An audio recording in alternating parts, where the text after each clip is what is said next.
Hey,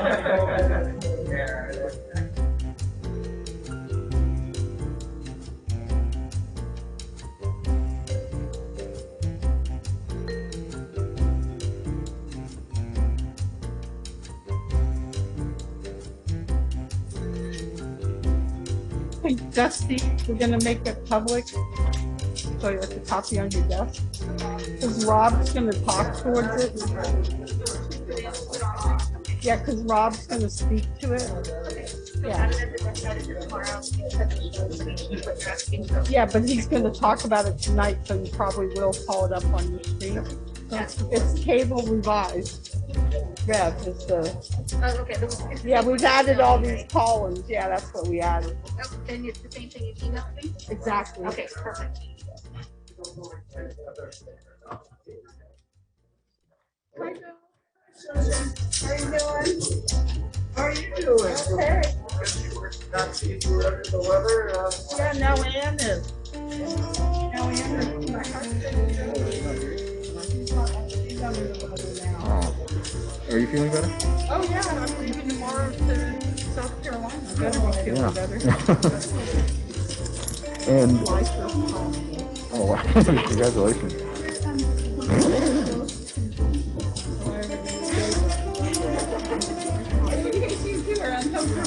It's so funny because Paul was here, and then Liz was there, and I was there.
Okay, welcome everybody to the special meeting of the Campbell City Council for Tuesday, January 25th, 2022. To protect our constituents, city officials, and city staff, the city reminds all those in attendance, please, that physical distancing and face coverings are required. So I'm going to call to order now. Call to order the special meeting of the City of Campbell City Council on Tuesday, January 25th, 2022. This special City Council meeting is conducted in person and via telecommunication and is in compliance with provisions of the Brown Act. This City Council meeting is being live streamed on Channel 26, the city's website, and on YouTube. Madam Clerk, may we have a roll call? Councilmember Gibbons? Here. Councilwoman Landry? Here. Councilmember Lopez? Here. Vice Mayor Bybee? Mayor Resnikoff? Here. And as another Vice Mayor Bybee is out ill, wish her well. I'm going to make a small adjustment to the agenda. The published agenda says public comment. We're going to actually move public comment back to after the staff presentation and after the council questions, but prior to discussion. And the reason for that is if you comment earlier and then there's information presented, it's not fair. You haven't heard that. So you'll hear the whole presentations that we get. You'll hear our questions, and then we'll go to public comment. When public comment is done, then we'll move into the council discussion we have as item 2. So instead of that, we'll skip that and come back to the public. We'll go to unfinished business, Campbell's plan for housing, the housing opportunity sites selection, PLN 2021-12. And I think there's a staff report would be Director Eastwood. Yes. Please. Good evening, Mayor, council members. Make sure I have this adjusted so it's speaking correctly. I'll start with introductions. Rob Eastwood, Community Development Director. With me is Stephen Rose, Senior Planner. Also with us tonight, our consultant team that you've seen before, Jeff Bradley, is in attendance and will help present. And David Hogan with M Group is also in attendance by Zoom. And we might have one or two other consultants, Christabel Mendoza and Marianne Matthew, participating by Zoom. So that's your team for tonight on the staff and consultant table. We'll do a little handoffs in the presentation, and I'll go ahead and start off. So tonight, just for the benefit of the council and the public, here's the proposed structure for tonight. We're going to present a little bit on how we got here. Been a lot of meetings on the housing element to date, and teeing off the discussion in December, council direction on the housing opportunity sites and where that's at today. And we'll be presenting those. We'll have the discussion on some key sites owned by the city and the Campbell Technology Park, which have some unique considerations. At that point, we were going to stop for council questions. That's a lot to take in at that point. And after that, we continue with two other factors that had come up before that we're reporting back to you on for your consideration. One is you had questions on in what aspect should there be mixed use on housing sites, and we have some principles that we'd like to propose for you for your recommendation and consideration, or for your consideration. And then finally, there were some questions from the council on building height and density bonus, and we have some data and analysis that we'd like to show you. At that point, we'll be done with the staff presentation. Again, the recommendation is to stop any council questions. At that point, the public would have heard generally the entire staff presentation. You could take public comment and then go into your deliberations. So that was the proposed structure for tonight. So key things, where are we at in the process, what to take away from tonight. So it is a key milestone tonight with respect to starting the environmental impact report. So a key to all of this is having our general plan housing element completed by the end of this year and certified by HCD. Precedent to that is having an environmental impact report done. Our consultants have told us they need to start generally by the end of this month. And the key to that is for our housing sites to identify where the housing sites are and the densities that will be evaluated. Some things to keep in mind, there's a lot we can still discuss ahead. I know there's been questions on the zoning standards that go with these housing sites. There's questions on the affordable housing policies that go with these sites. A lot of that will come back to you this year on, and we can work out further. But tonight it's really to lock down what should go in the environmental impact report to evaluate for key locations and densities. And one principle to keep in mind with environmental studies and further decisions, you can study more intensity, more sites, more intensity of development, and then just make decisions that have less intensity. So you have environmental clearance for more sites and then peel back what's approved versus the opposite. So a key understanding tonight is you couldn't say, these are the suite of sites we'd like to go forward, and then change your mind in a couple months and say, hey, by the way, we'd like to add more sites.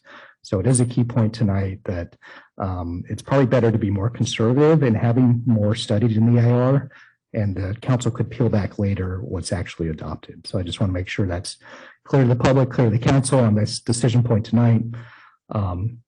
But we are just focused on location and density to start the environmental review process. And then finally, for the mixed use discussion, we are asking you to weigh in on principles of where mixed use should occur in Campbell. We've identified some principles. Based on your direction, we'll move forward with identifying where that actually will happen in the city on the sites. Overall schedule, I know you've seen this many times, but just to frame, we're about, I wouldn't say halfway through the process, but we are at a key point of getting the housing opportunity sites done to start the environmental process. Again, throughout 2022, we'll have a lot more discussion on housing policies and standards.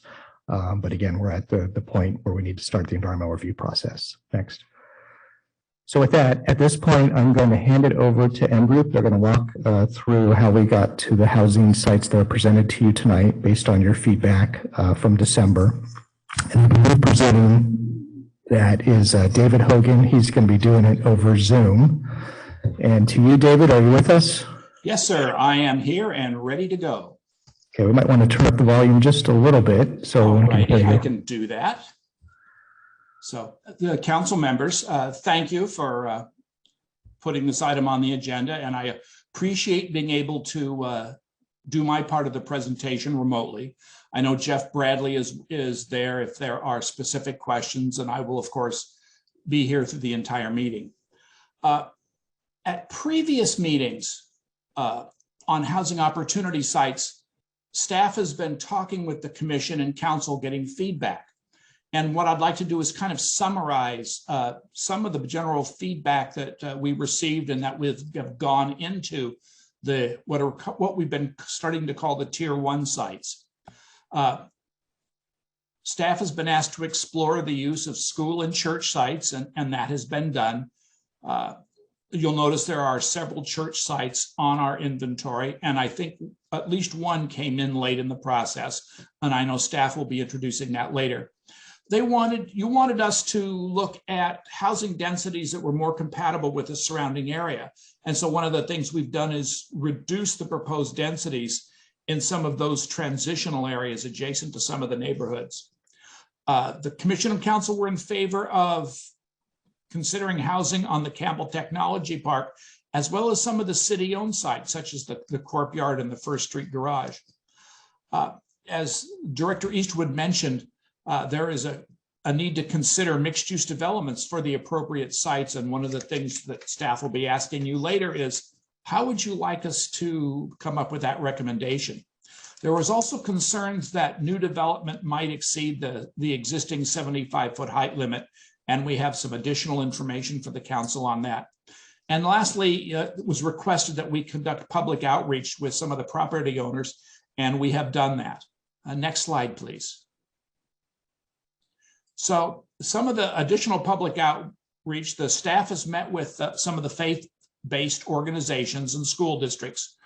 We've had a comment from VTA about the Winchester site, and we've received 35 responses from property owners that cover 40 or more individual sites. Some of the people that were contacting us had more sites than just, had more properties than just one. Next, please.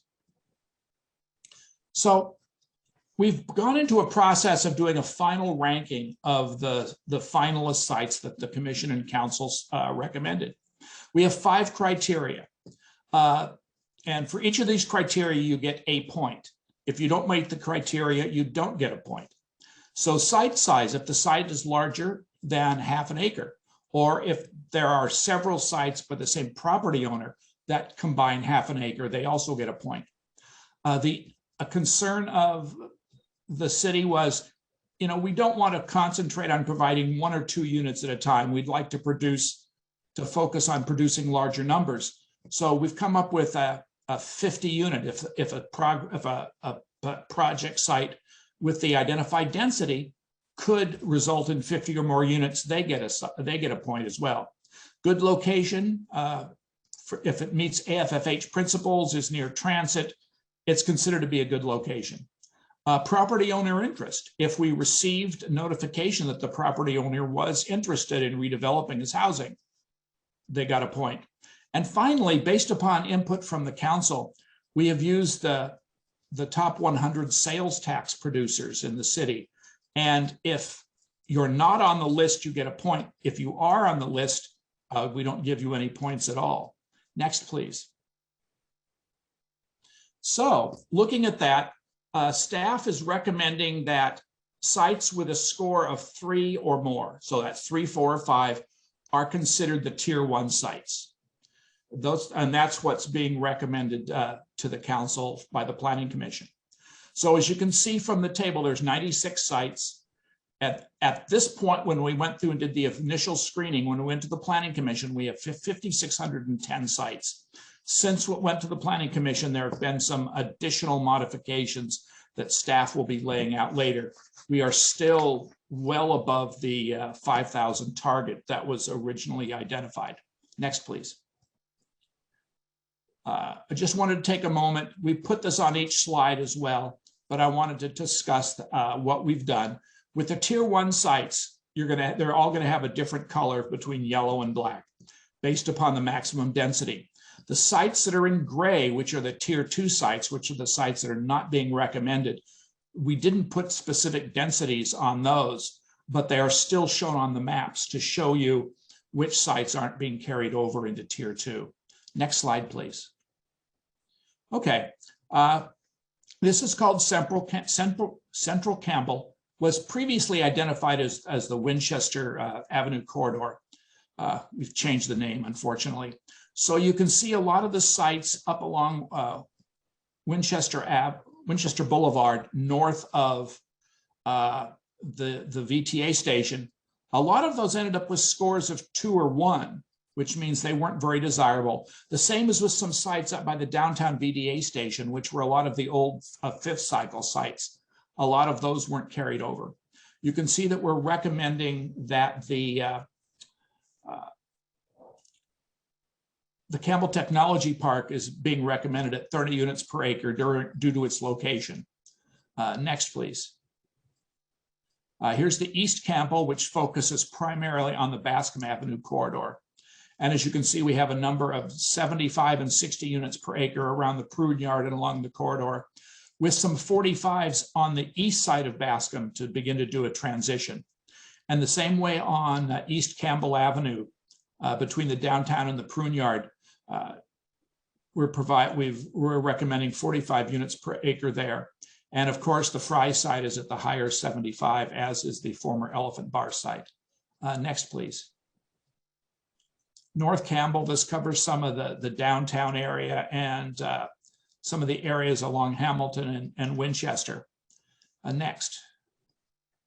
There we go. As you can see that some of the sites in this area, it was decided once we'd scored them with the criteria, didn't score that high. And based upon commission and council direction, what's called the uplift site, site 162, has been targeted to do 20 units per acre. Next, please. Far out in West Campbell, you can see the 45 units per acre south of Campbell Avenue. Site 207 has been identified as 1.6 acres somewhere on the site. The total site is 9 acres. We don't have an exact location at this point. That's why the whole site has been colored. Next, please. And here we are down at the South Campbell sites. You can see the sites around the Milk Farm Dairy and some other isolated sites. Generally in the 20 unit per acre range. There's some 30 unit per acre along Winchester Boulevard just before it goes into Los Gatos. Next, please. And I believe at this point, I'm turning my presentation back over to, I believe it's Stephen.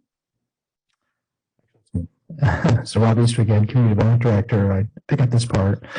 Two sites, actually three sites we just want to pull out to highlight to the council. One is the Campbell Technology Park, which David has spoken to. We did want to highlight this site in combination with the two city-owned sites because they're a bit unique.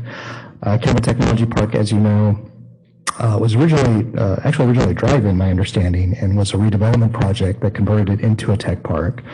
There are current agreements that commit the use to continue to be a technology park up until, I believe, 2030. We're looking at those agreements. The property owner has come in, sent letters, spoken, and might speak tonight, and has indicated that it's due to its location, its isolation, it's very difficult to find tenants for that site, and expressed a strong interest in using the site for housing. We do believe it presents a unique opportunity to provide a lot of housing in Campbell. There are some unique considerations on access that we'd have to look at. But we want to look at that together with the two city-owned sites. We can go to the next slide. The first one is the Corporation Yard. And this was considered by the Commission and Council. In terms of geographic location, very favorable to housing, surrounded by housing, short walk to light rail, short walk to downtown. Key consideration, though, is if the Corporation Yard was to move, it has to find a new location. So we have talked to the owner of the Campbell Technology Park on the opportunity to potentially put the Corporation Yard at the Technology Park. And ideas of a land swap, ideas of some improvements on both sides, but the opportunity to use both sites for housing, we just think is a unique opportunity. And because they could be done in tandem, we do want to continue our conversations with the tech park owner on how that could happen. So we just wanted to flag that right now for the council. Our recommendation is that these sites go forward into the IR, but because of their unique considerations and opportunities, we wanted to indicate that we'll have further conversations around them. The last site is the First Street parking garage. You had looked at this before. It does have current commitments in place to maintain parking. Again, geographically very favorable to housing, a very short walk, almost a stone's throw to light rail. We have started to talk to at least two different affordable housing developers. How is it feasible actually to redevelop this site with parking on site? And so we're trying to get, if we get feedback on that, on the feasibility of it, that could indicate if the site stays in or not. But at this point, we want to keep it in and continue to look at the feasibility of actually redeveloping this site for housing. So with that, coming back to broad numbers, as David presented on all the tier 1 sites and also including the 3 sites that are unique that we just indicated, how's that crosswalk overall with the numbers that we're targeting? So to go back, if you looked at Campbell's RENA assignment and considering some other factors you might consider early on ADU production and other things, the number of housing sites, and we can go more into what makes this up, which considers a 30% buffer, is about 3,300 units. That math you see on the screen isn't 3,000 times 30. There's some other ingredients in there, and more to happy answer questions about that. But that's the initial, that's the floor we're recommending that we consider. That's based on a HCD recommendation above our RENA with other considerations. We have come to you and said, hey, there's a lot of factors at play. Traditionally, Campbell's only produced, I think, 27% of its sites. So historically, not a lot of sites have come forward and developed. There's been a higher bar from HCD and from the state on, I just say generally punishing cities that don't meet their RENA targets. So we have put to you a consideration of a higher target so we can, I'd say Campbell can better hedge its bets, have more opportunities for housing production so it doesn't get in that situation. And that higher target we've indicated is 5,000. So from staff's perspective, somewhere between 3,300 and 5,000 is what we have recommended. So what we're coming to you tonight, as David recommended, we think these are the best sites. They meet a high unit count. They're in good locations.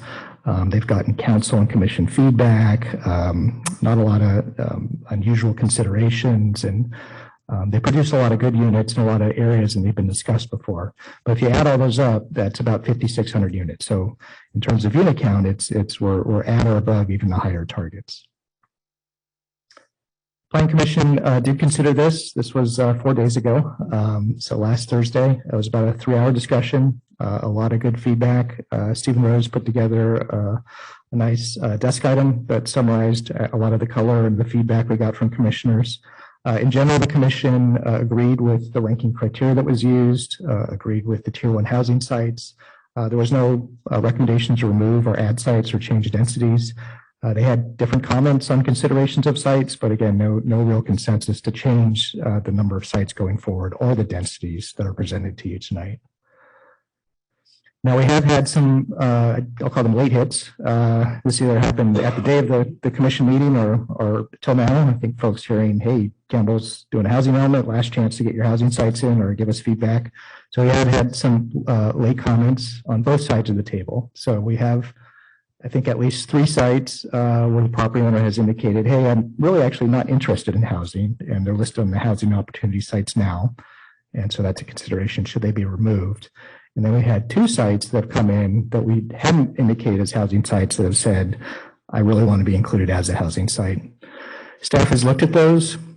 The council may, well within their interest, remove the ones do not want to be considered. I think our conservative recommendation is at this point to keep them in conservatively, and they can be removed later. We'll talk more with the property owners, but those could be removed. And if you add up the units on those, that's 283 sites. And on the other side of the equation, we have run the analysis on those sites that want to be added and scored them equitably with how we scored the other sites. And they do score to be tier 1 sites. So we are recommending that those be included. And the 2 to be added, Stephen, could you go to the next slide? On the bottom, one is a site on East Hamilton. I think it's an office property that's interested in redeveloping. And then there's a church we just got a letter on that's on West Campbell that wants to be included. So both of those do rank favorably, though. And then the 3 on the top, one is a Denny's that's, I think, been in the press and had some interest. The Denny's owner does not want to be included. And then there's some properties on Salmar, and then I think another one on Hamilton where they do not want to be included. If you add all that up, just before I add it changed the numbers a little bit. If they're all included, still it bumps the number up to 5,700. I know that's not on the screen, but just want to report that out. If you took out the sites that wanted to be removed, it would take it down to 5,400. We can respond more to specifics on that if you like. So with that brings us up to tonight. And at that point, we'll pause and be available, I think, just for council questions at this point, not public comment. Correct. Thank you. So we're going to do council questions. You'll present the mixed use and heights council questions, then we'll go to the public. Correct. So let's go to questions. And I think at this point, because we're talking specifically about the list, certainly limited to or the process, the assumptions, how they created this list, questions, I guess, on why a property is there or not. I have some questions that'll come up about some of these requests from the public property owners. So if we can start there, and then we'll pick up questions on mixed use and building height at the next. May I ask a question? Certainly. Thank you. So you're not going to go over every map with us? We're not going to go. I think our thinking was to pause right now just for critical questions on the policies and questions how we got there. We're going to present the mixed use and the densities. At that point, you take public comment. And then if you'd like to deliberate more, however you'd like on all of it together, at that point, that'd be so this was just a pause for quick questions on what you heard so far. And then later, however deep you want to go into the maps or not, it's council's discretion. So I'm sorry, I watched the planning commission, right. And the planning commission went through each map. And right now, you're not planning on doing that. You're going to leave it up to the mayor and the council to decide whether we want to do that. That is correct. Okay. Well, I think we want to get feedback on this process and on the list to start with. Yeah, to start with, and I think if we have to get into details, we can, but let's see. If we don't accept, so if anybody doesn't accept the premise here, let me throw an example. You shouldn't be at half an acre as the guiding point, then the list is either going to go way up or way down. So trying to get an idea if the list is a reasonable starting point. No, I'm fine with that. Yeah. I was just missing what I thought was going to be the Okay. next step in his Okay. explanation. So Okay. I'm fine with So- where we are for now. If you'd like to start, Oh. or if not, or with respect to the list and all that, and Okay. questions on some sites of why are they there, why are they not there, or I don't think we're going to You want solve. me to go into that now? Well, no, but I mean, so for example, let me see where I see at the level. We're not going to solve problems at each site, but we need to know if the site's on there. So for me in a past meeting, I said I support the Campbell Technology Park, but I have serious questions of the ingress and egress and things like that. I'll note that to you, but certainly I support leaving it on the list. And those things will have to be addressed through EIRs, traffic studies, et cetera. So I'll leave it at that. So for me, I don't want to, I don't need to go in depth on the property. My purpose is, it's identified as one. So And I'm fine with that, but I do anticipate needing the maps Okay. to do that. I didn't make individual notes. But Okay. And we'll stick have with- obviously a discussion too, that's going to bring up Yeah. specific And issues. I'll try a few Sure. big picture things then. So I am intending these to be questions, and in some cases I am asking for validation that I am correct in what I'm understanding. So we've spoken about this before, and I'm just reconfirming that the purpose of the housing element process is to provide affordable housing, maintain the quality of Campbell, and come up with the right balance of jobs and housing that meets the RENA allocation we've been given. That's my focus as we're going forward in this. So I appreciate the starting point is we have to find a way to find affordable housing in general, but affordable housing in specifics. Okay, so I'm good with there. I also want to clarify that we're doing a land use map. And I've mentioned this before, we have 4,000 new people in Campbell, and this will increase it by 6,000 to 10,000 new people. The land use map does not provide any additional open space. Right? Wasn't sure if that was a question or a statement. I'm asking for validation. If there is, and the last time you said there was no opportunity to do that. So first part was, does the land use map provide new designated open space areas in Campbell? To my knowledge, not. I'm looking at Stephen. You looked at the GPAC map. The answer is no. To the extent, as you know, Campbell has Quimby fees that it collects to dedicate parks, and there are standard ratios parks to housing. We would have to come back and adjust that. To your point, can you make adjustments to the map now that has CEQA considerations? The answer is no. I mean, after this, the IR will start. I'd say there's always opportunities ahead to look at and designate parks, but as part of this process in the IR, it'd have to be separate from that. Okay. I think that's an important clarification and problem. Okay.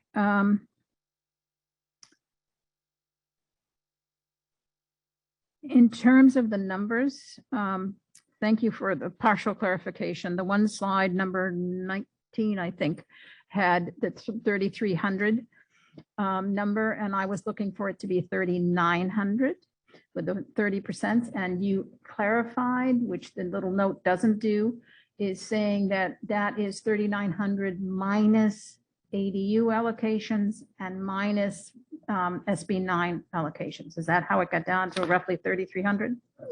I'd say generally that's a simplified way of explaining that. Did you want something you wanted to add, Stephen?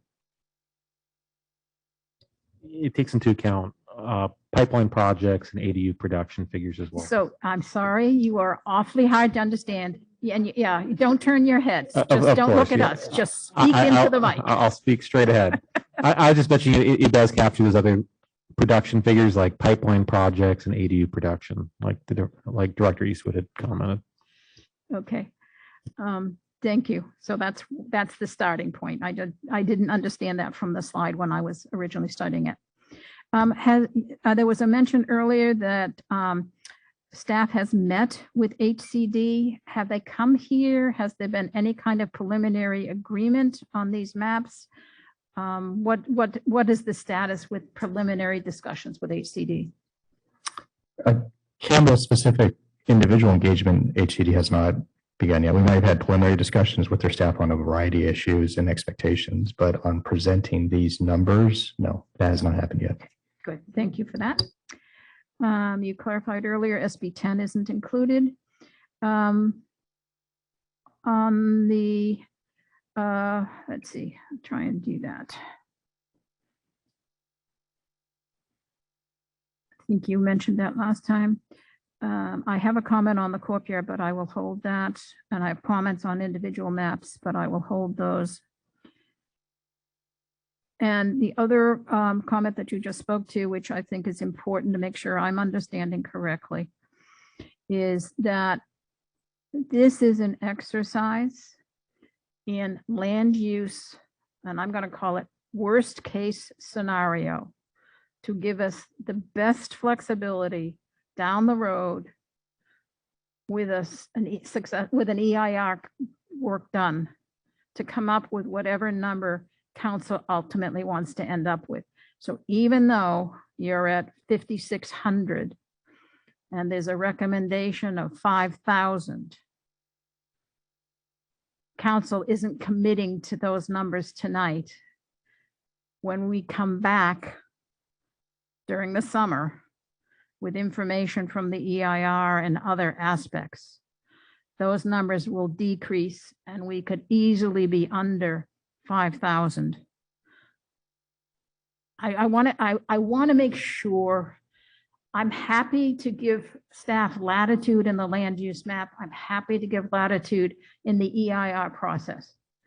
I don't want to feel like I'm up against a wall, backed into a corner down the road, that just because we said it's okay to look at it in the EIR, it means we have to use it. That's a correct assessment. Every council should know that. And if I can Please. even add on to that, I think the question is, if we're at 5,000 or we're 5,600, that's not a statement here that we're planning on entitling 5,000 or 5,600. In my mind, and tell me if it's right, it's a buffer to essentially say, if we agree, yes, we're removing Harrison and Salmar, losing 142. That's okay, because if we were at 3,000, it wouldn't be okay. Right. However, and I know some people have looked at it as a negative, but it's flexibility to say we can remove the Denny site and we're okay. And if we wind up at 4,000 or 4,100 or 5,000, it's just to get us to the RENA numbers of 3,000. And that's, I think, what you're asking. It's not, we're make it clear, but we're not entitling anything above RENA. And we're not even saying that at the end of this process, somewhere between 3,300 and 5,600 is the number. Probably somewhere in the middle. Yeah, I'll just add, you both have it correct. And if it helps to put a circle around that, 2 decision points. So one is, again, the decision point tonight is what should go into the EIR. Let's just put it that way. What should go into the EIR? And the decision point you will have after the environmental studies, after more disclosures, after a lot more discussion on policies and other tools at the end of this year is, okay, well, what do you want to adopt into zoning and general plan changes and give to HCD for certification? And I'd say, and that's the second milestone, really critical. And then further, when projects come along, of course, they have to stand on their own and go through their own process. And it's a great question. If I add one more thing to clarify, and you said it, we have to do this because we can't add later on post EIR. We can add now and take away, but you said be conservative. If we don't have the buffer and now, it doesn't exist later. So that's, I think, a great question. That's exactly where I'm going. So thank you for that. Okay, and you're going to talk about heights and densities later. I am actually appreciative. I found the criteria very helpful. I'm sort of sorry I didn't understand that's where you were going earlier, but I found that very helpful. I agree on the site size. I agree on the, what was the other non-potential something, and I can't read my own writing. The location, I have a question about that on specific properties.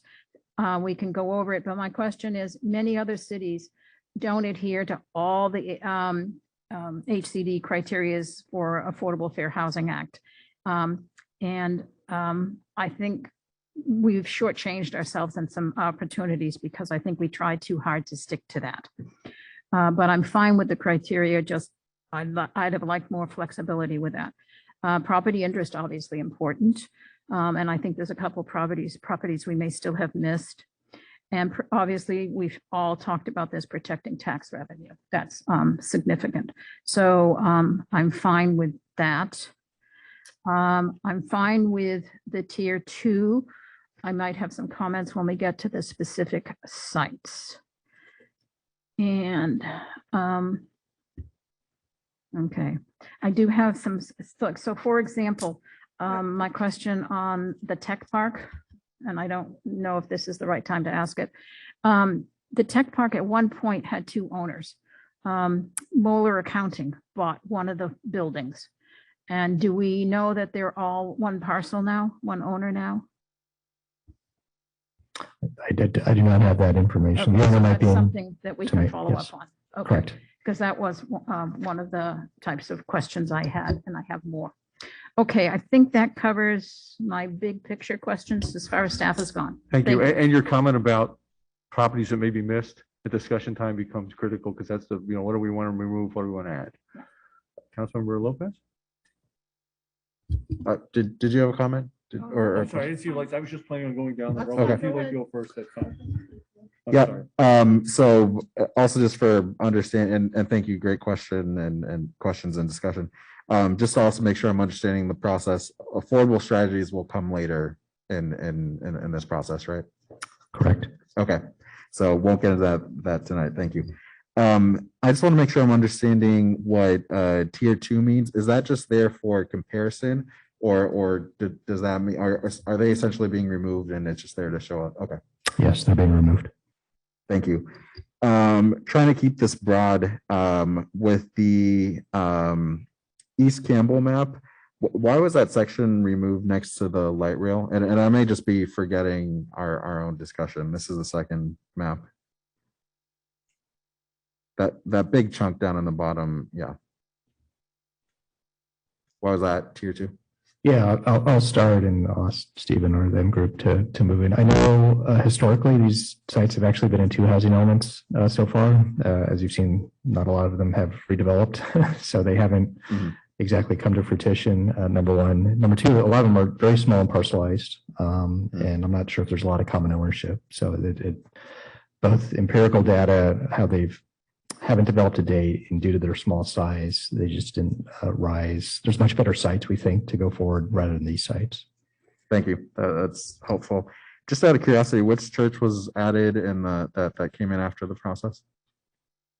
Or not added, but It's 400 West Campbell Avenue. It's in the desk item. I don't recall the particular name of the. Yeah, you got to talk right in. It's 400 West Campbell Avenue. It's in the desk item. perfect. It's in the desk. Thank you. And great. That's all my questions for now. Thank you. Councilmember Landry. Councilmember Landry. Thank you.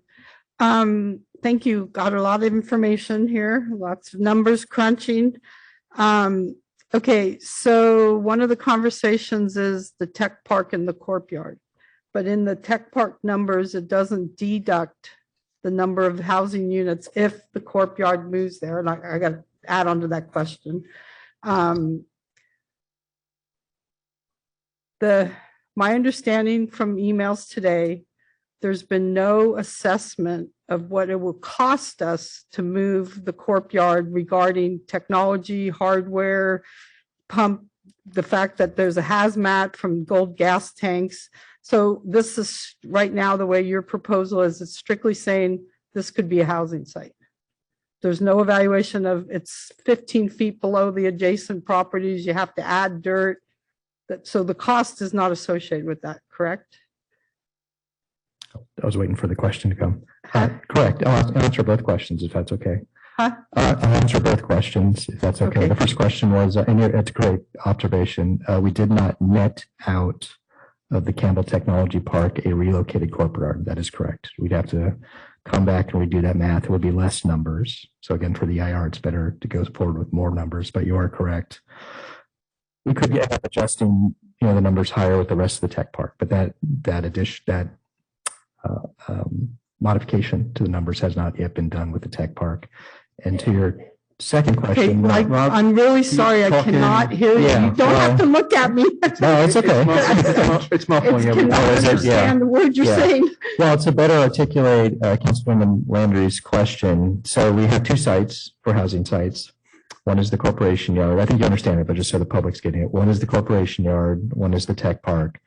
What staff is saying, consider moving the corporation yard to the tech park. If you do that, acreage is taken out of housing correct? Is that You got to talk right into your mic. What's the question you're the asking? question is, if you move the corporation yard to the tech yard, you would effectively be removing potential acreage for housing. And so how is that calculated? And I just want to make sure I understood that was your question.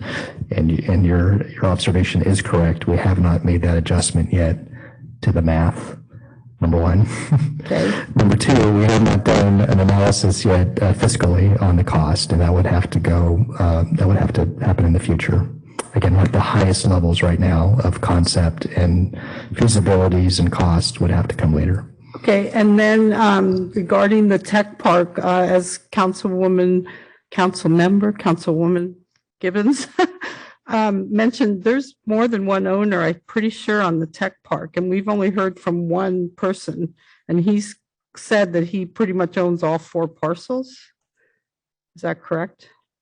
Again, the same question Councilmember Gibbons had. I'd have to defer that. I don't know the answer to this question. I'd have to defer it to the owner represented, who's representing himself as the owner if he's here tonight. Okay, and then regarding I'm sorry, may I interrupt for just a second? Through the chair, or mayor, we've had a lot of trouble with the audio. If you don't have to speak loudly, as long as you face the mic, the high volume becomes crackly. So speaking relatively softly but directly into the mic seems to help the audience. Sorry. Yeah, But we had a lot of trouble on Thursday. I was trying to read lips, but it's impossible with your mask on. Okay, regarding the parking garage, the First Street parking garage. Sorry for talking now. Okay, go ahead. My understanding has been there's a lot of complicated agreements regarding existing businesses, and especially in the not the Cannery Row, where, what is it, the Japanese restaurant cartoon come on. So has there been any evaluation of realistically how long it would take to unsort all that, and could we really realistically plan this in an 8-year cycle for the First Street garage? Yeah, one of the assumptions are parking would have to be maintained, and we're asking the developers, could they develop the site, maintain the parking? Option 2, unwinding those agreements and not requiring parking or putting parking elsewhere, we haven't looked at yet. Okay, and then one of the things that I forgot to mention last time was, as a whole, I'm not big on surface parking lots. We have a 60-car parking lot off of, what is that, between First and Second Street, Second and Third Street, and that's not on any consideration for housing, where we're wanting to put it above the parking garage. So to me, it seems like that might want to be added. Is that a possibility to look at that in lieu of First Street garage? Yeah, I'll start. I know Stephen's looked at this in more detail. I think, and these are sites downtown, Councilwoman. The parking lot behind Bellagio. Right, I think staff's assessment, and I'm going to ask Stephen to weigh in, is due to their size and configuration, it would be harder to develop those for parking. But go ahead, Stephen. I would offer that some of the sites were actually shown on, yeah, some of the sites were shown at earlier, I think, presentations. The general assessment, I think there had been council feedback that we wanted to kind of stay away from the downtown in terms of redevelopment of those areas. And when we advanced publicly owned property, the 2 sites which we heard general feedback that were more advantageous to pursue were the city corporation yard and the First Street parking garage. So that's why the sites, I think that they had been shown previously, but were removed subsequently based on comments which we had received. Okay, and then I think it's lot 207, the one at Santa Aquino and Campbell Avenue, where didn't we just put in a new supermarket there? You had said in the criteria about not losing tax base, but that's shown as extremely large parcel, and we've just recently added, what is it, a grocery outlet in there? And so to me, that's a high sales tax revenue. Was that factored in designating that site? It was, but there's additional criteria beyond just the high sales tax generating use, which is determining whether or not they rank high enough to be a tier 1 site. So we might not have gotten a point for that particular factor, but they would have ranked up highly enough based on ownership interest, size of the property, generally being able to yield more than 50 units in location. So those are additional criteria which we had used. Okay, and then if, for instance, I'm going to use that as an example, you're showing the whole parcel. Can we break that down and divide that in half and say only half of it could be, is this the point to do that? Or do we, because I don't want to lose grocery outlet or sales tax from that. So can we then subdivide some of these lots? Like the prune yard, you're not showing the whole prune yard. Council member, if I can step in at this point to, I think, address your question. Guys, speak louder, whoever that is. I'm sorry, this is Dave Hogan with M Group. I apologize. During my presentation, I did share that on that site, the inventory assumes only 1.6 acres of the 9.2 acre site would be considered as a housing opportunity site. And at this point, that's as detailed as we've gotten. We are not assuming, staff is not assuming that we are going to remove any of the existing businesses there. Okay. So it would be in addition to what is already there. Okay, great. And if I may, just add to that, because we have had discussions with the property ownership interest group. They have expressed an interest in doing a phased redevelopment site, which would potentially relocate those existing tenants into a new mixed-use building within the project. So they do have an interest of redeveloping the entire site, but their intention is to retain the existing tenants and sales tax base. Okay. And this is one of the sites which we're considering for mixed-use development based on principles which we'll talk about later. Okay, all right. Again, I'm asking Excuse me, questions now. Excuse me, Councilwoman. What Yeah. site were you just referring to? It's lot 207. It's at Santa Aquino and Campbell Avenue right there. Grocery outlet, Dollar The Tree. grocery outlet Dollar Tree, isn't Yeah. that in there? Yeah, okay. Thank you. Okay, so let me just go back. Okay, so I asked you about the courtyard and 207, the surface lot. And your lot coverage on these is 40%. So theoretically, we would have places for open space. We're not at the stage where we're talking about development standards for sites yet. But theoretically, if your lot coverage is only 40%, you could potentially have acreage for parks within a lot, like if you have the 9 acres or whatever, there could be. Correct. I mean, if you were to establish development standards for mixed-use development, which prescribe the maximum amount of lot coverage, then yes. Okay. Let's see. I think that's it to where we've presented so far. Thank you. And just, if I may, I have a few questions. I think Councilmember Gibbons had some. To clarify again, so what you just said, at this stage, it's a great point in grocery outlet. We don't want to lose the businesses, but if we said yes to the site, it is good to hear we're only looking at 1.9 acres or whatever of the site. But if we weren't, we still later on can say, hey, to develop this site, we're only going to develop a portion of it on Santa Aquino, for example, and not impact the businesses. We can scale down that site later. We talked earlier about things coming out after the EIR. We're not at a disadvantage to have that site in there, even if it was larger than the 1.9, because we can define that later. Is that correct? That is correct. Yeah, you get more specific. So we're looking at 1.9.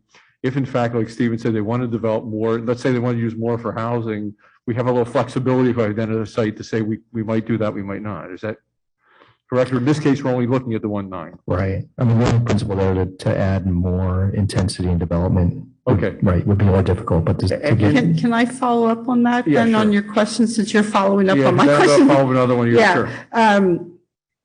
Is the total 9 acres counted into the 5,600 or is it just the 1.9 acres?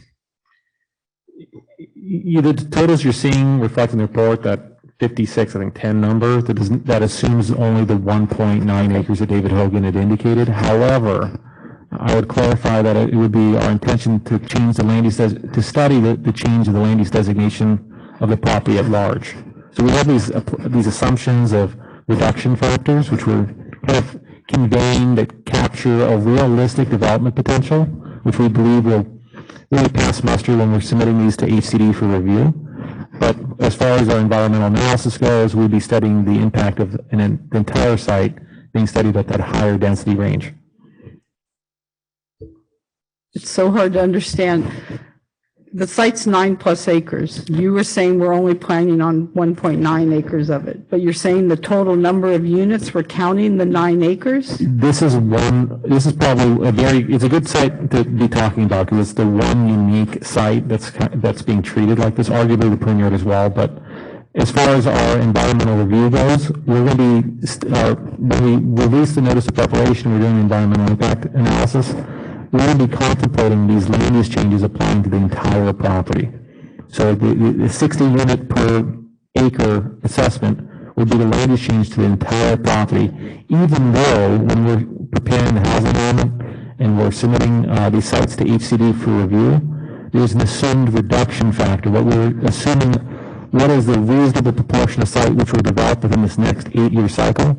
As we mentioned earlier, even the developer is contemplating a phased development of the site, right? So they might build only 1.9 acres of the site in the first 8 years, and then they might have a second phase, which might be the next 8 years, but we'll be providing for the land use change to enable the entire site to be entitled for both phases. And Stephen, this is part of allowing us flexibility, right? Because otherwise we would have to identify specifically where the 1.9 was. And this says, even if it's 1.9, it could be at the corner of San Tomas and Campbell, or it could be further north on San Tomas, kind of, type thing, right? So it's, again, we're back to flexibility. And I think the question asked earlier, without feasibility, we're not saying this is feasibly what can be done. And in this process, we're going to start eliminating things that are not feasible, not cost feasible, or for some other reason don't fit to the neighborhood or whatever it is, right? So then that's how that 50-some hundred is going to come down. Okay. Earlier, I think when Dave spoke, made a comment in the top 100 sales tax producers and looking at that and ranking that. Did we also look at just the type of services there? We have services that may be unique or services that are desired in a city, such as auto repair, that may not be the top sales tax generator, but provides a necessary service in the city. And if we just look at the numbers, we could wipe out I'll call essential services people want, because we only looked at dollars. So was there any factor in there, or I'll call it loss of services instead of loss of revenue? Two answers. One on the quantitative criteria, no, they only looked at sales tax. I know part of this was taking council direction and take a harder look on some areas, especially some industrial sites. And so getting to this point, I think some of those sites, because of that factor and other factors, have dropped out, I think on Winchester, on the south part, but just in the sales tax generation component, not. So that has been considered, but that's not one of the sales tax criteria. I'll also add, I mean, there were sites like daycares and other types of land use activities which we were being cognizant of. However, when we applied those criteria which we just mentioned, they were screened out as well. So, I mean, is this coincidental or otherwise, but we didn't need to add additional criteria because the sites were preserved. Some of the sites. Okay, and in fact, if the intent is to make sure we have some of those, not assigning a number to it essentially keeps it off of tier 1, correct? I mean, it lowers its overall rating. Correct. Okay, so it may be self-fulfilling. Just a few more questions so I understand. Well, on the 5,600 units, did you say, Rob, that included the property, specifically Hamilton and the church on Campbell, that requested to be added in? That's in that 5,610 number, the extra 112 units? I apologize, it did not. They're not, so that's additional. That would be additional. And it's not impacted by the 3 that requested off, the 282 units, because your recommendation is to keep them on. So the 282 or 283 are sort of listed as stayed, and the 112 is not yet in there. It's up to us to say added.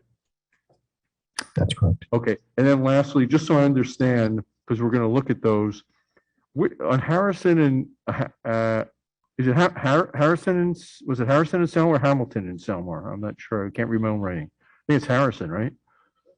Which businesses are we talking about there that requested out? Just so I know which patch that is. Oh, is that the sod and all that? That one? Okay. Yeah, I just was wondering on the stretch because I wasn't sure which side they were on. You got the self-store on the other side. Denny's obviously, and 877 East Hamilton. Which business is that one? That's, So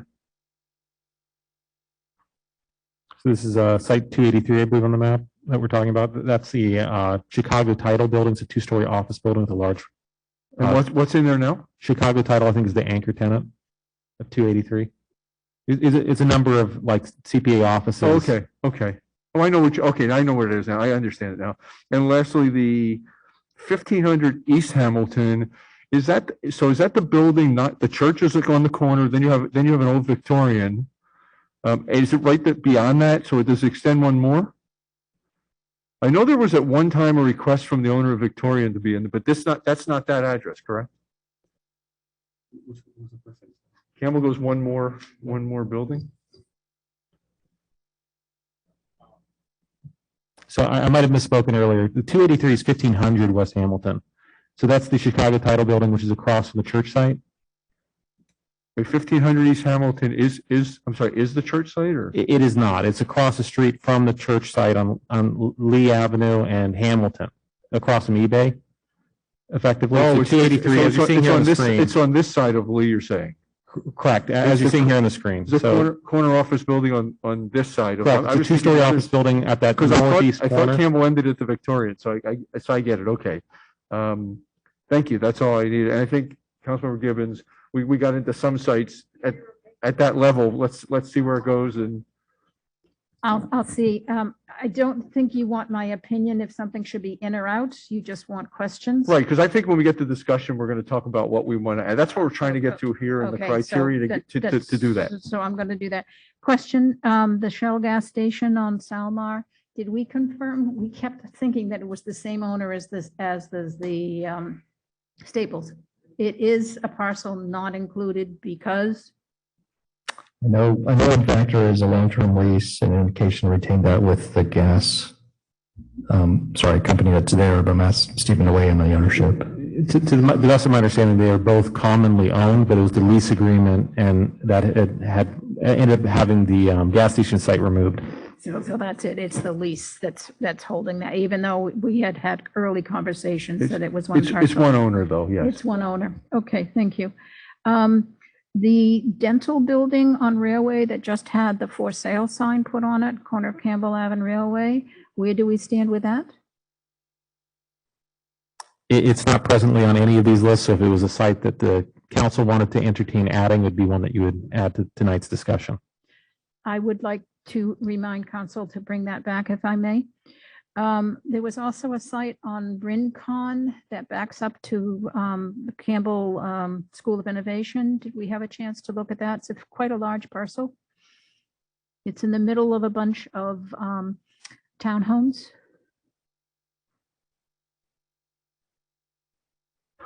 We'll look that up and bring it back when you come back to the discussions. It's worth looking at. I mean, it's a big parcel. Is that next to the townhomes that were more recently built? Or? Close, Okay. yes, a couple lots up, yes. Okay, let's see. Okay, so those were the two clarifications, and then I'll just hold the rest of my comments until. Okay. Now then that was good because we're trying to find out what might fit, and we'll get back to all of those.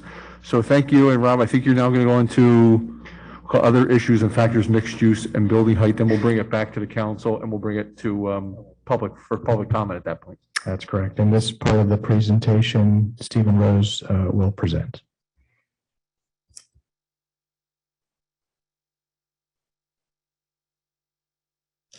So in addition to helping us identify the final list of housing opportunity sites tonight, we were looking for feedback on key principles which would be used to guide which of the housing opportunity sites may be appropriate for mixed-use development.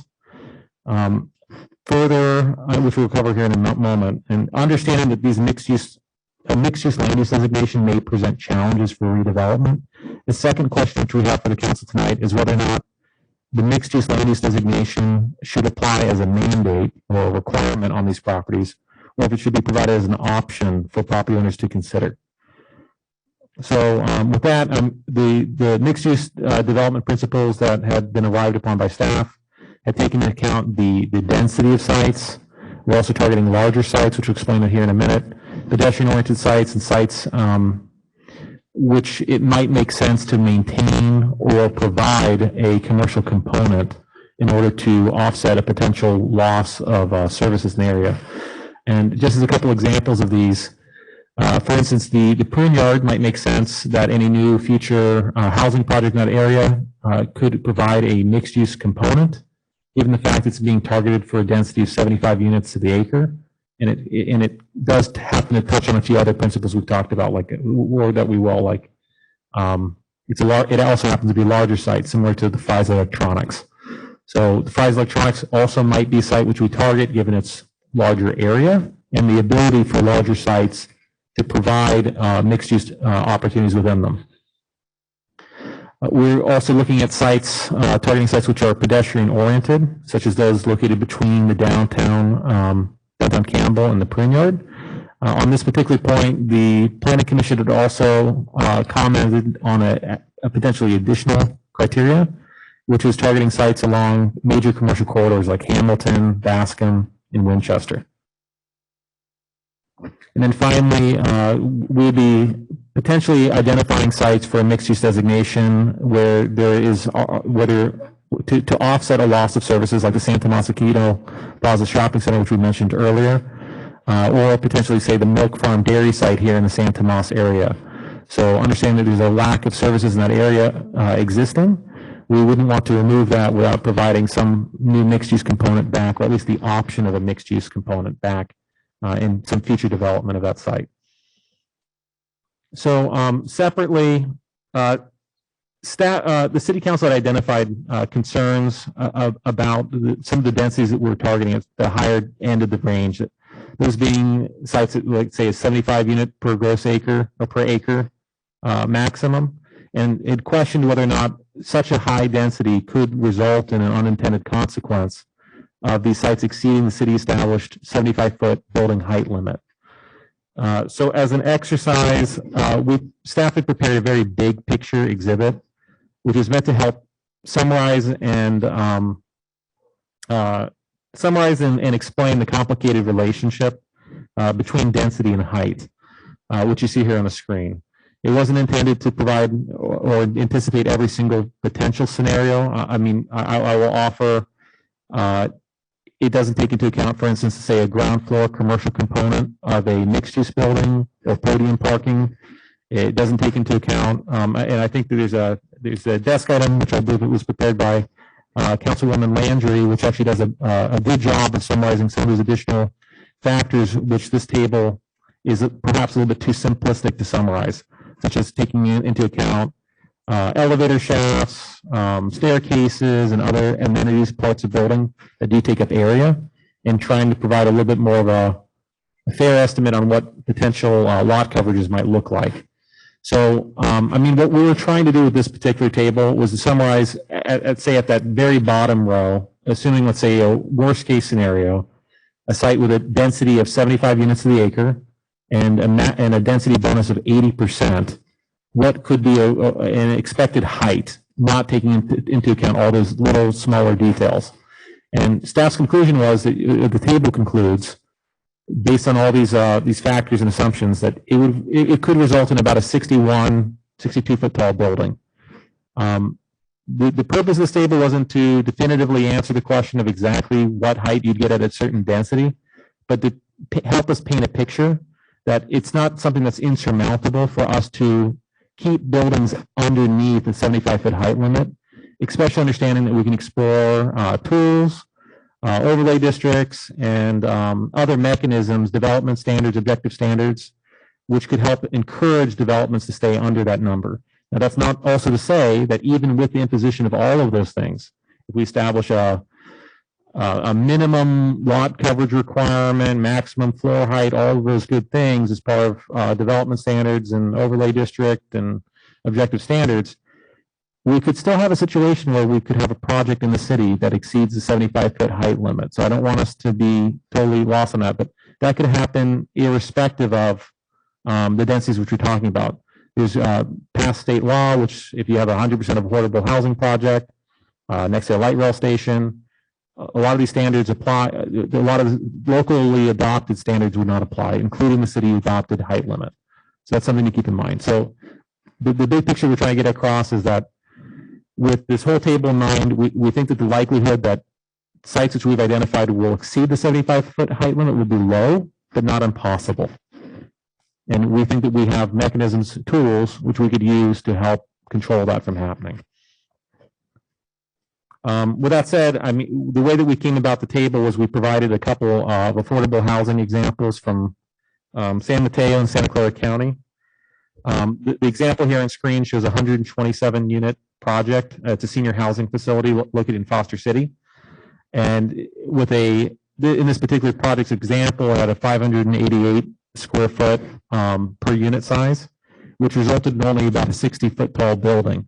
Comparing it to a local example, say like the St. Anton development here in Campbell.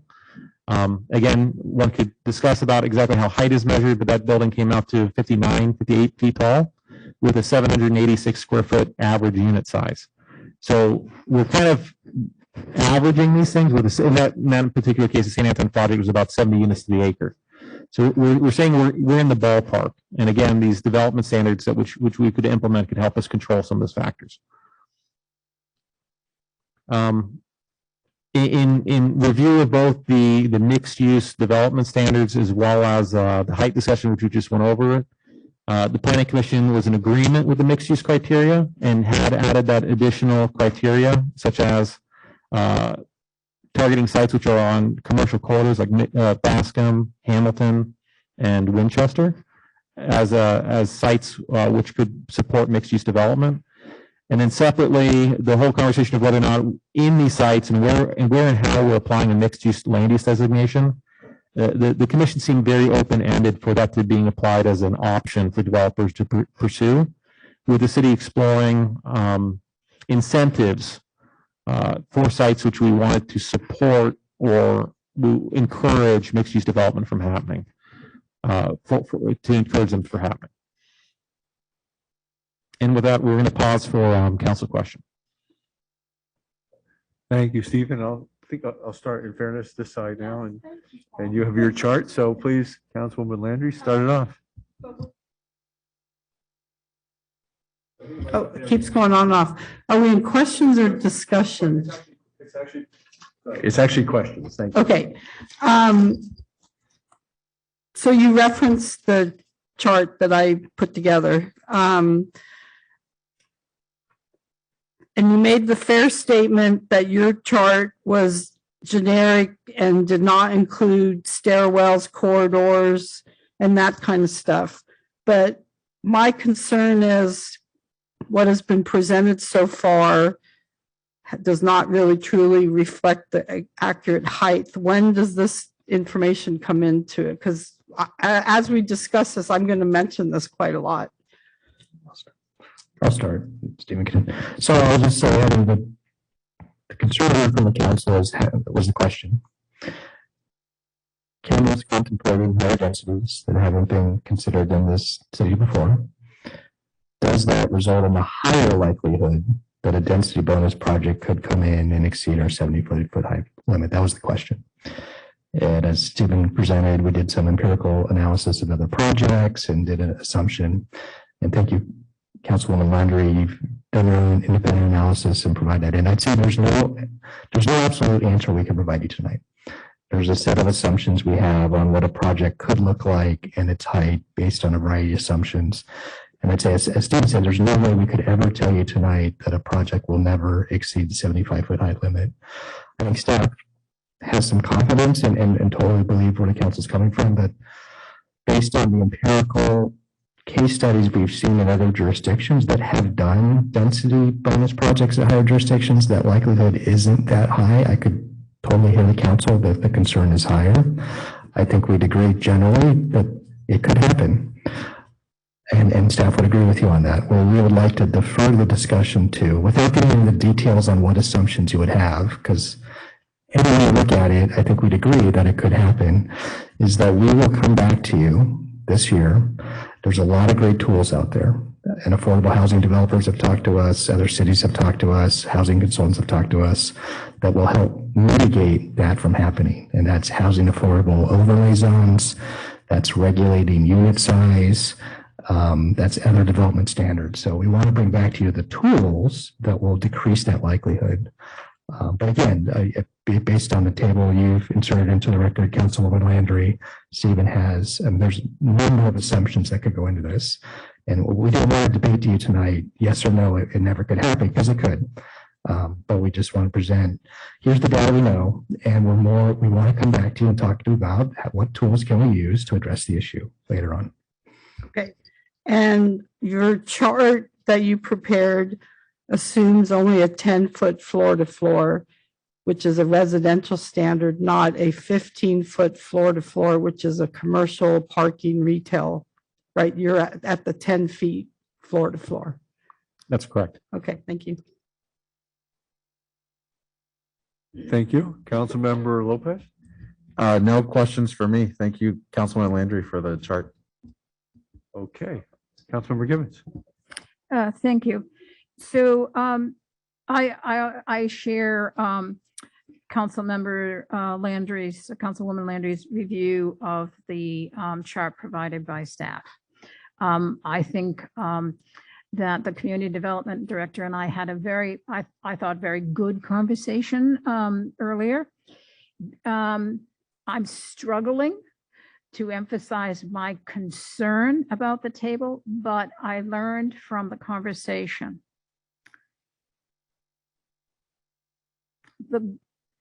there's multiple purposes at play here.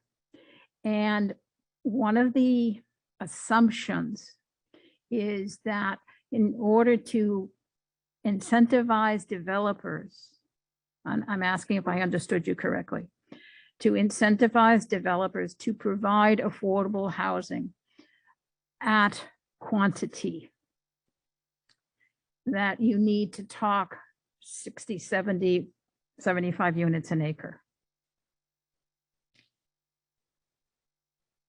The analysis provided by staff took the unit size down to 800 as one of the potential tools that the community development director just spoke to, unit size and control and zoning overlays. So if you look at the chart, which will be published with the notes tomorrow, if you do a 75 unit an acre at 1,000 square feet a unit with density bonus of 50%, you end up with 70-foot tall buildings. And if you have retail below, which is why I'm going to tie into my next question about the mixed use, you come up to 85 feet. If you do it at 800 square feet a unit, you come up to 65 feet. So to your point, a lot of things are at play here. One of the things that this table did was it changed from the lot area coverage from 40% to 50%. So if the higher you go with units per acre and you expand the lot coverage, you have more ability as a tool, maybe an incentive, depending on how we do it, to keep the height low. So that's another one of these kind of policy tool variables. So I appreciate that we can't pin it down tonight. My comment is we have to be careful going forward. One, to make sure that we aren't overly optimistic. And I'm trying to ask a question, sorry. I want to make sure that staff is in concurrence with this, that we're not overly optimistic, that we understand, as Stephen said earlier, podiums are possibilities and retail floor to floor heights are possible, which alter the top height of a project. And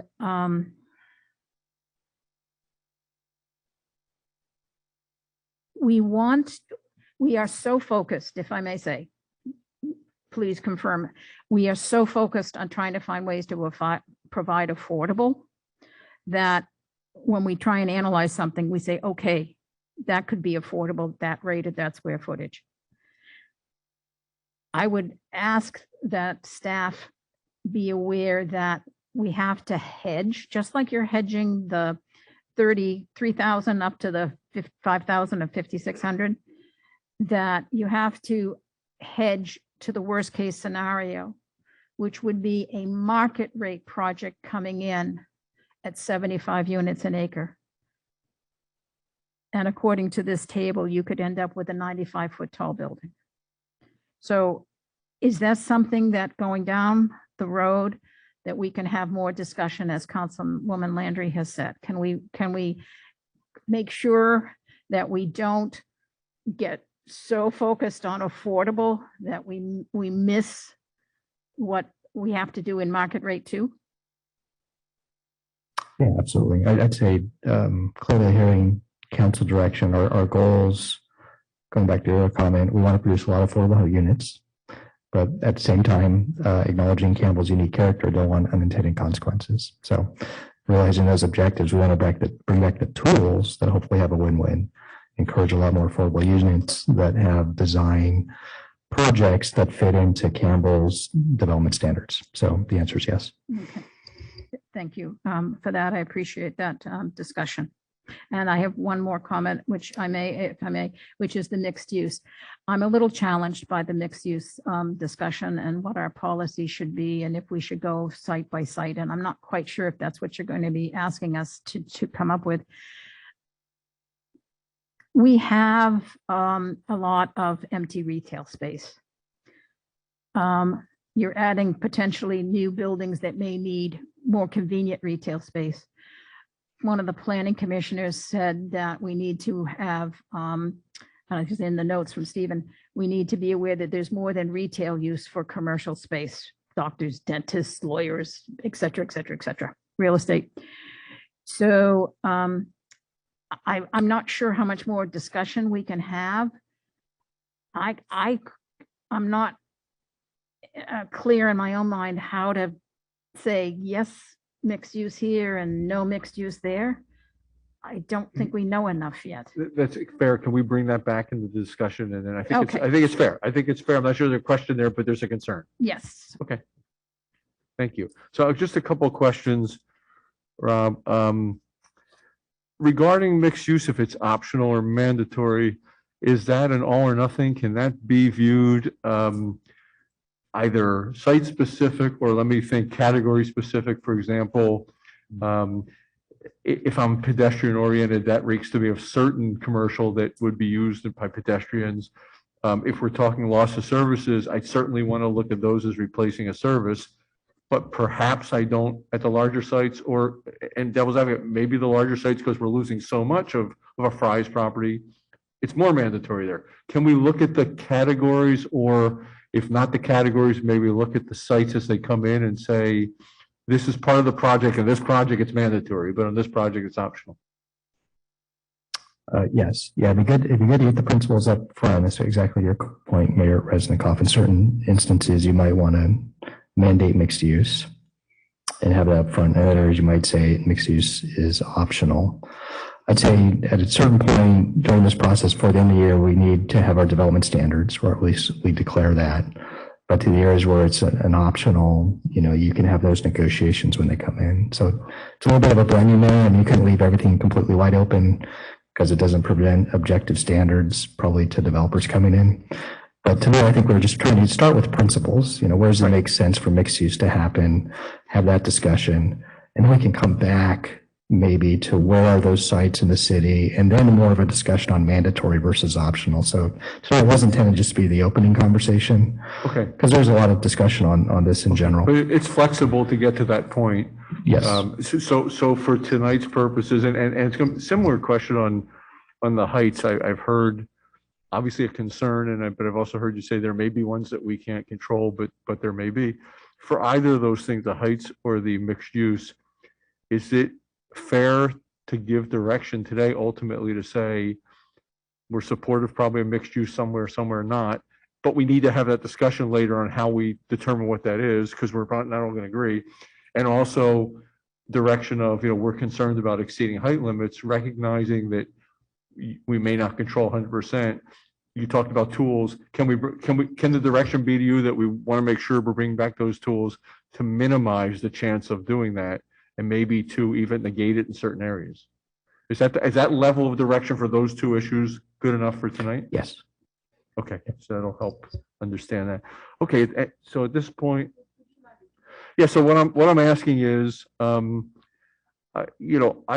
for both of those, the heights I'm hearing, certainly we don't want to just willy-nilly exceed heights, but we may not have a choice somewhere. So today we're not going to solve that, but I've heard there are tools to come back later.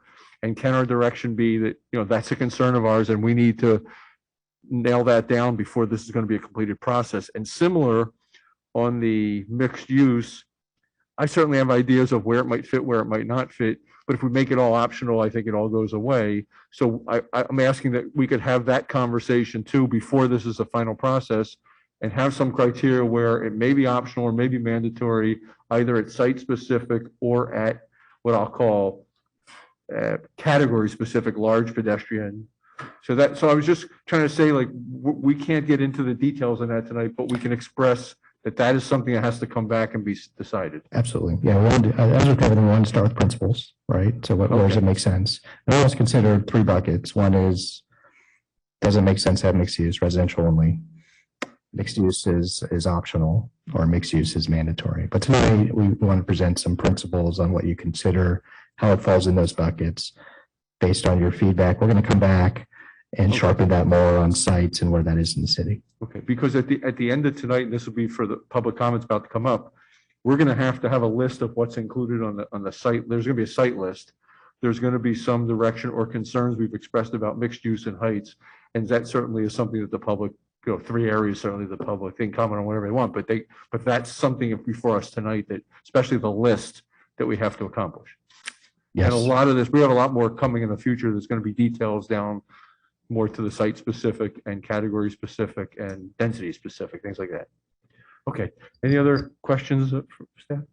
Okay, so at this point, then let's open it up to public comment. I have a few cards here, so we'll take people in the chamber first, and then after that, we'll move city clerk online. Correct. So first one I have is Mike Chrisman. Like, come on up. And just to let you know, next will be Alan Ishbashi. There'll be 2 minutes to speak. Welcome, Mike. Good evening. My name is Mike Chrisman at 905 Sweetbriar Drive, Director of the Campbell Village Neighborhood Association, roughly 300 homes. Moving forward with all the small decisions in this large project, ask that you keep this in mind, that we're asking that you shoot for the lowest number of units possible, 3,300, including the 30% buffer. Why, you ask? Well, it's simple. Campbell has no impact fees. And so what does that mean to us? So our current residents suffer the negative impacts of development, whether that be to public safety, hiring additional officers, fire services, traffic, open space, parks, and city services. So not only do we suffer a decline in our quality of life, we have to pay for it. So Campbell is the only city in the county without impact fees. We're basically giving away our city. So we're asking that the city adopt current best practices by every city in the county, except for Campbell, that you pass impact fees prior to exceeding the minimum amount, 3,330 plus the buffer, so that our current citizens and residents don't have to pay for the impacts of these developments. Thank you. Thank you, Mike. Alan Ishbashi, and next will be Jim Sullivan.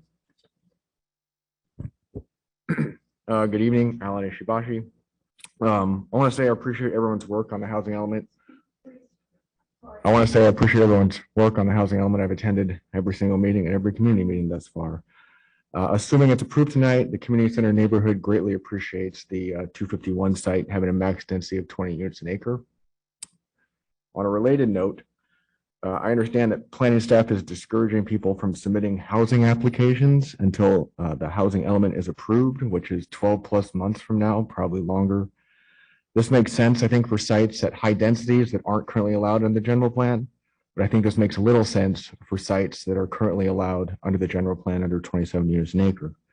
So I'd say, please don't subject willing property owners, especially critical nonprofits like Uplift Services, that want to move forward with housing now, who have previously tried to do that, at density levels supported by the general plan, supported by the housing element, supported by the neighborhood, supported by developers. Don't subject them to the bureaucratic delays of HCD reviewing this stuff in Sacramento. Let's keep the housing pipeline flowing as delaying residential development. Another 12 to 18 months really benefits nobody. As I have a few more minutes, I also think it's important that, that we protect townhome type densities throughout the city. I think a well-balanced housing element is very important. We've got the high density stuff pretty well covered here, but we have very, very few sites that are protected for townhomes. My demographic, 35 to 45-year-olds with kids, they're moving out of the Bay Area, they're moving out of Campbell. They will live in townhomes. I don't believe they're going to want to live in high density housing with families. So I think it's important, again, to balance that. High density stuff's okay in certain locations, but also we need some low density stuff in other locations. So balance is key. Thank you. Thank you, Alan. Jim Sullivan, and next will be Sarah Chaffin. Thank you, Mr. Mayor, Jim Sullivan, and members of the council. Mr. Ishibashi kind of stole some of my thunder, but one of the things I just wanted to bring up to the council, and I don't know if tonight's the perfect venue. First, I want to thank staff and the council and the planning commission for just doing a bang up job on all the workshops and the roundtables and the public hearings that you guys have had. It's truly commendable. So the 96 parcels that are tier 1 parcels that are kind of being considered, I did a rough count, and a lot of them are kind of next to each other, but it's 40 to 50 potential projects that might be coming online at least a year from now. But as I understand it, the GP and the rezoning can take longer than a year. So it could be 2 years from now. There's a lot of development activity that occurs in the city of Campbell. I think that there are a couple of sites, and one of them is 251 Llewellyn Boulevard. As you recall, I was in front of you probably 4 or 5 months ago, looking at taking a general plan amendment through, and we'd love to have that opportunity to do that while staff is still kind of going through this process. It's at a density that is currently existing within the general plan, so it's not a new density that you're going to be creating. With that, again, I just want to thank staff and thank you all. Have a great night. Thank you very much. Sarah Chaffin.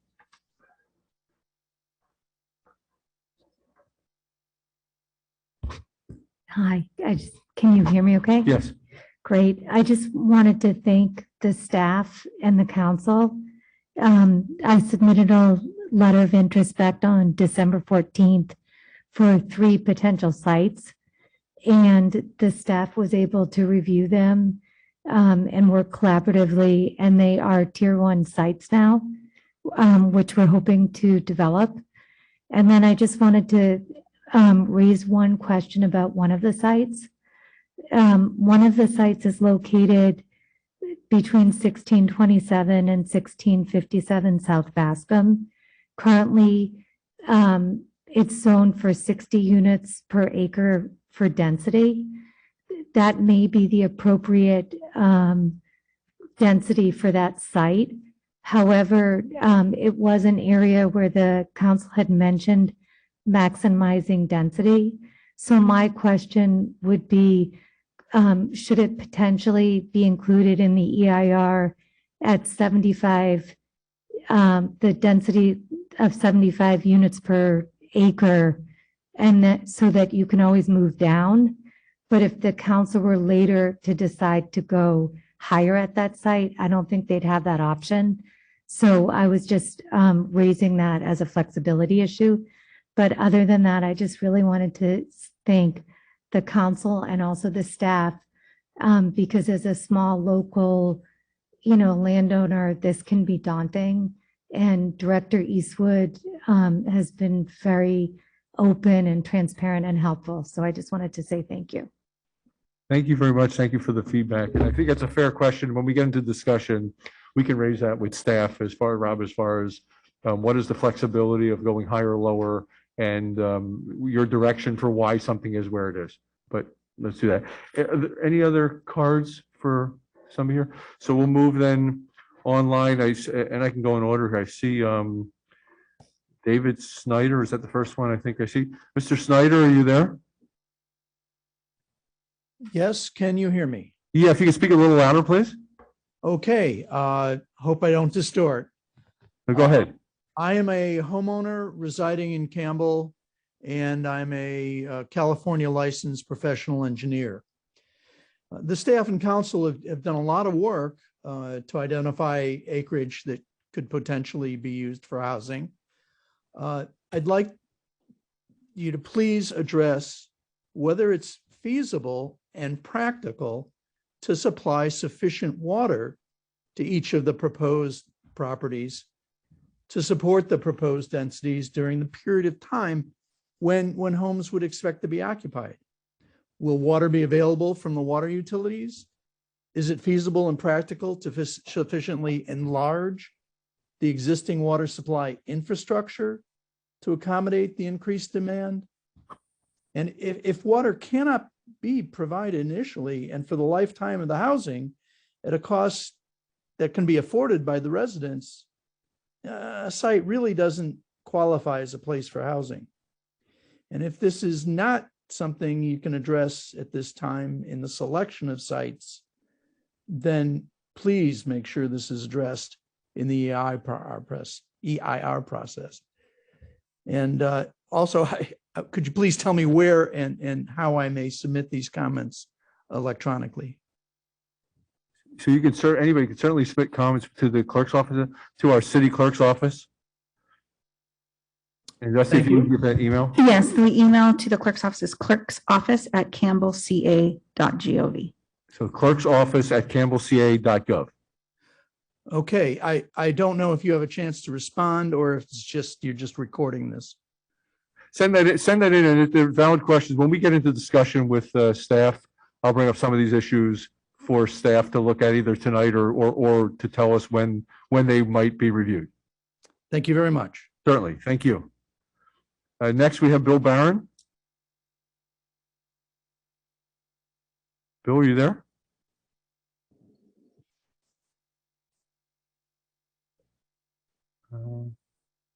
Did he drop off? I'm looking. I don't see Bill's hand up anymore. So let's go ahead. Raja Palala. Hey, my name is Raja Palala. Can you folks hear me? Yes, Raja, please. Go ahead. Hey, I own one of the properties on Hacienda Avenue that was marked in Devon Properties. First of all, I would like to give a shout out to Rob, Stephen, and all the staff for the tremendous effort for all these months, in the past few months. One thing I would like to mention, like when the discussion for mixed use happened, whether we should make it optional or mandatory on some sites. See, these are these kind of decisions are based on the developers' financial needs and what makes sense to them. So making them, mandating will, discourage the developers to make the development. Maybe it's more feasible for them to put housing than, retail or commercial space. But for some developers, commercial might be more interesting than housing. So keeping it optional will be a better thing than mandating thing. Also, I know we are trying to do the general plan on the housing element at the same time. General plan is for 2050, whereas the housing element is only for the next 8 years. So when we are doing the land use designation map, are we is the city council going to do more land designation than the lots that are identified as part of the housing element, right? Like we have to go till 2050. Also, the other question I have is, I'm in the same demographic where I have like young kids. I have a 5-year-old and a 2-year-old. I don't see as part of this a lot of townhomes or single family homes coming, which are more interesting for these people with kids. Also, when we are coming with like 5,000 homes, the requirement for schools, right? Like I'm like, where are the kids going to go to school that are going to be in this stuff? So that's one of my concern. Like, do we have when the school? I know schools is not a topic for the city council, but you know, things are happening in the city, so some sphere of influence on that. Okay. Thank you. Thank you very much. All right. I see Bill Barron is back. So Bill, are you there?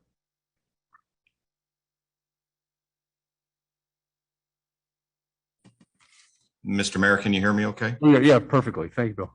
Good evening, council. Thank you very much for your time. Bill Barron with Brandenburg. 3 quick comments. One, your staff is to be commended. Great work, great outreach.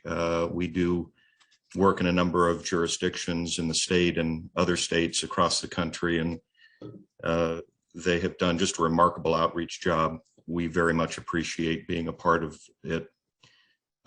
Mixed use, not opposed to the notion at all, but really encourage you folks to work on a non-mandatory basis. I think in part to what the speaker before me alluded, it's really what we want as an outcome here. What we want, it seems to me, is quality residential development and quality commercial development, retail, professional, as a council member spoke earlier, that fits and that works and that will be successful. And ultimately, projects that don't work, don't get financed, and don't get built. And so building the type of retail, commercial, professional space that fits, and 8 years is a long time within the housing element horizon. So flexibility and non-mandatory, I think, is something that you may wish to consider. Lastly, I did participate in the GP Envision process with the community group that you had assembled that started, of course, quite robustly and dwindled to, I think, a total of 8 community members over 4 years or thereabouts. It's a shame that the RENA process wasn't a part of that conversation, because what the outcome of that GP Envision process from a land use perspective and how it's really been somewhat turned on its head through the RENA conversation is a shame, and a lot of time and effort spent. And perhaps 8 years from now or 10 years from now, or whenever the next major general plan update, the council and staff can try to align those efforts. Okay. Thank you so much. Thank you, Bill. And we have Susan O'Brien, you're next. Hello, Mayor. Can you hear me? I can. Go ahead, please. Okay, thank you. I'm a resident of the Campbell Community Center neighborhood, and I just want to thank the staff and the consultants, the Planning Commission and the council for all the time that you've invested in this lengthy process. In developing the plan for housing, I appreciate you taking into consideration the feedback from all the various stakeholder groups. As a longtime resident of the city, I am thankful for your detailed evaluation of the various potential housing sites and striving to keep Campbell Campbell. Moving forward, we're going to have a very delicate balance between all the various housing types and where to place them within the city. And I look forward to the same level of detail on each site moving forward. I look forward to seeing the next steps in the process, including the EIR and the evolution of housing policy. Thank you very much and have a nice evening. Thank you, Susan. We have next Bruce Bowen.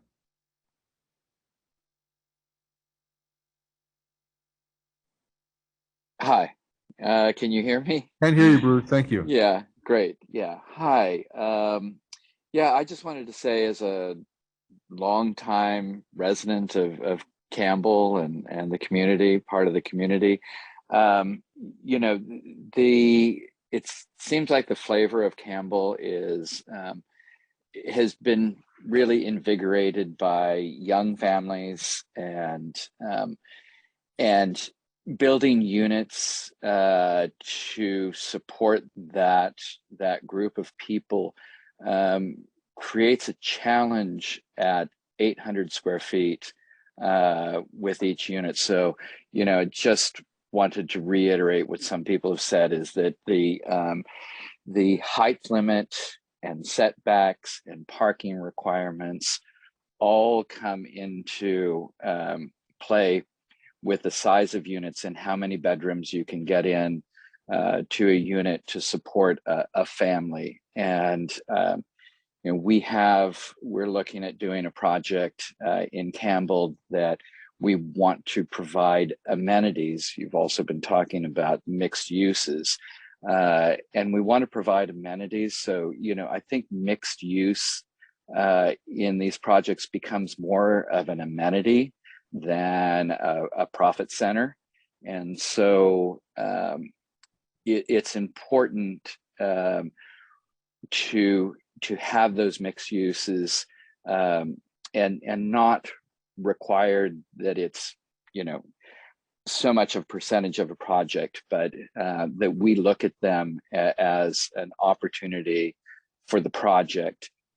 We have a project that we'd like to do a daycare center because we see that as a huge amenity for a project.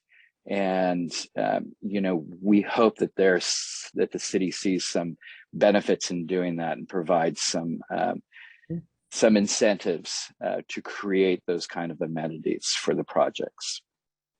Thank you very much. Thank you very much. Madam Clerk, I don't see anybody else? I don't see any virtual hands raised. Oh, here we go. We have two more coming in. If I may say, Mr. Mayor, after we go through the hands that are raised, if I could call the names of those who previously signed up. Sure. Just to make sure they're not online. Sure. So I see two more hands in the meantime. Peter Baritsoff. Yes. Thank you, Mr. Mayor. Go ahead. Thank you, Mr. Mayor and Council. Good evening. I too want to just commend staff on their work. We are a Campbell-based developer, and we do work throughout the state. And Campbell is light years ahead in the execution of the housing element update. So, and just doing a great job. I wanted to weigh in on the San Tomas Plaza. We're one of the owners of the San Tomas Plaza Shopping Center, and we're also a little bit confused on that site. But I wanted to just reiterate our high level of interest in redeveloping the entire site. There's not really a scenario where we would, be developing 1.9 acres or some limited amount. The opportunity lies in redeveloping the whole site, and it's probably a two-phased approach. But I just wanted to speak up and make that note because it would be a shame if we did not clear the path for redevelopment of that site through this effort. And I just want to encourage everyone to, hopefully agree with us in that regard. It's a tremendous opportunity to deliver a mix of affordable and market rate housing and also retain retail. Similar to what one of the previous public speakers said, retail can really be an amenity to a housing complex. And, grocery outlet, for example, having a grocer in your building is a tremendous amenity, and that's how we do it. So that's it. Thank you. Thank you very much. Next is Dorian Lemarchand. Yes, hello. This is actually I'm Alana Lemarchand. I live in the same house as Dorian. I'm a homeowner in Campbell. And first of all, thank you, staff and everybody. This is we participated also in the VTA planning meeting there was last week. Generally supportive of mixed use and higher density, and that's actually walkability in particular is what drew us to the community. We moved here and purchased a house a few years ago. I want to make sure, though, that as you're considering all of these projects and bringing in higher density, that you realize and consider that for things to be successful and safe in the community, you need for pedestrians to be prioritized. Like the higher density you have, the more priority you have to have for pedestrians. There is already problems at our current levels. I live near the Winchester Transit Center with, cut through traffic, people going, speeding, people jaywalking to go to the park from the existing apartment complexes, which is a green space that is important to everybody. There was a child hit by a car, almost killed on my street like 3 years ago. I know there was somebody hit by CSI a couple years ago as well. My own brother was killed, hit by a car, outside of his school. I have a colleague, not in this town, but somewhere else, where you had a school located right on a busy boulevard. She was hit and killed by a car. So I really like all of these projects. Please give extra thought to whether it's, pedestrian beacons and, paths that separate, walking, between all these amenities and roads and slowing down traffic. Because if what you really want is, higher density, mixed use, walkability, transit, less vehicles, all of that stuff has to be considered. Thank you. Thank you very much. Next, we have Nancy Tepperman. Oh, can you hear me? Yes, please. Go ahead. Great. I wanted to speak to the amount of dense housing that is planned for the area near Budd and Winchester, because we live on Budd Avenue, and I'm concerned about, I realize that you may not end up using all of the projects that are possible. But when I look at the map and I try to picture possibly 3 or 4 new buildings a couple of blocks from where I live, I'm concerned about several things. Living off of Budd Avenue, there's already plenty of traffic, and I'm concerned about the number of cars that would be going to San Tomas Expressway down Budd Avenue, since that's the street that opens up to it from Winchester. And I'm also concerned about our open space becoming crowded, and the feeling of a neighborhood and the community flavor. If you have so many high-rise buildings near us, for example, the VTA project, it sounds as though if it's 100% affordable, they can go higher and there's nothing we can do about it.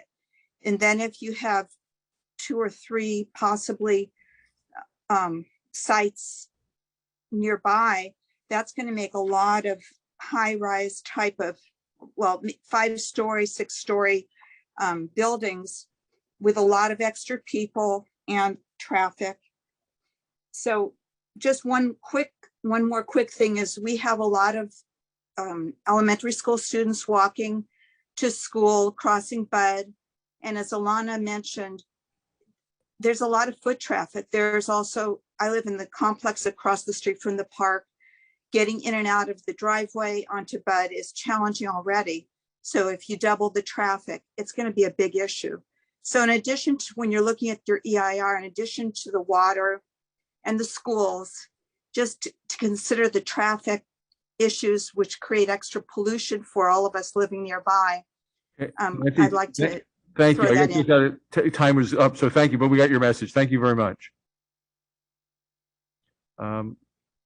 Madam Clerk, I don't see anybody else you want to go through is there one more? Oh, I'm sorry, Kevin Kroll. Sorry about that. No problem. I'm sorry. I had to switch systems to get a better audio. I thought I saw you disappear and came back. So here you are. Go ahead, please. Thanks. So I appreciate the opportunity to speak. I am been here for 5 years plus. Live on Kennedy Avenue. Previously, the president of the HOA for our development, Cottage Place.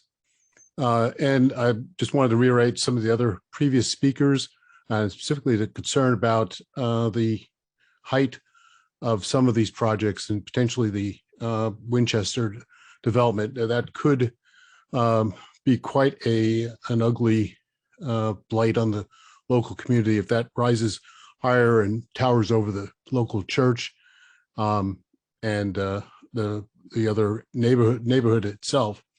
So I'm a bit concerned about that one. That does affect us locally, and I do also want to reiterate support. I think both Susan and Liz, Councilman Susan Landry and Councilman Gibbons had mentioned about green space, and we'll make sure that none of these plans really take into account any kind of green space development in these projects. But overall, we're supportive of adding more housing to the area. We know that in general, the Bay Area is short on housing, and especially affordable housing for people like our children and teachers and other support people. So I think the concern is a balance and considering keeping the character of the neighborhood intact without overdevelopment. Thank you. Thank you very much. And I'm scrolling up and down here. I don't think I see anybody now. Oh, wait, we have Kristen Reichmuth. Yes. Hello, everyone. It's been a while. Can you hear me?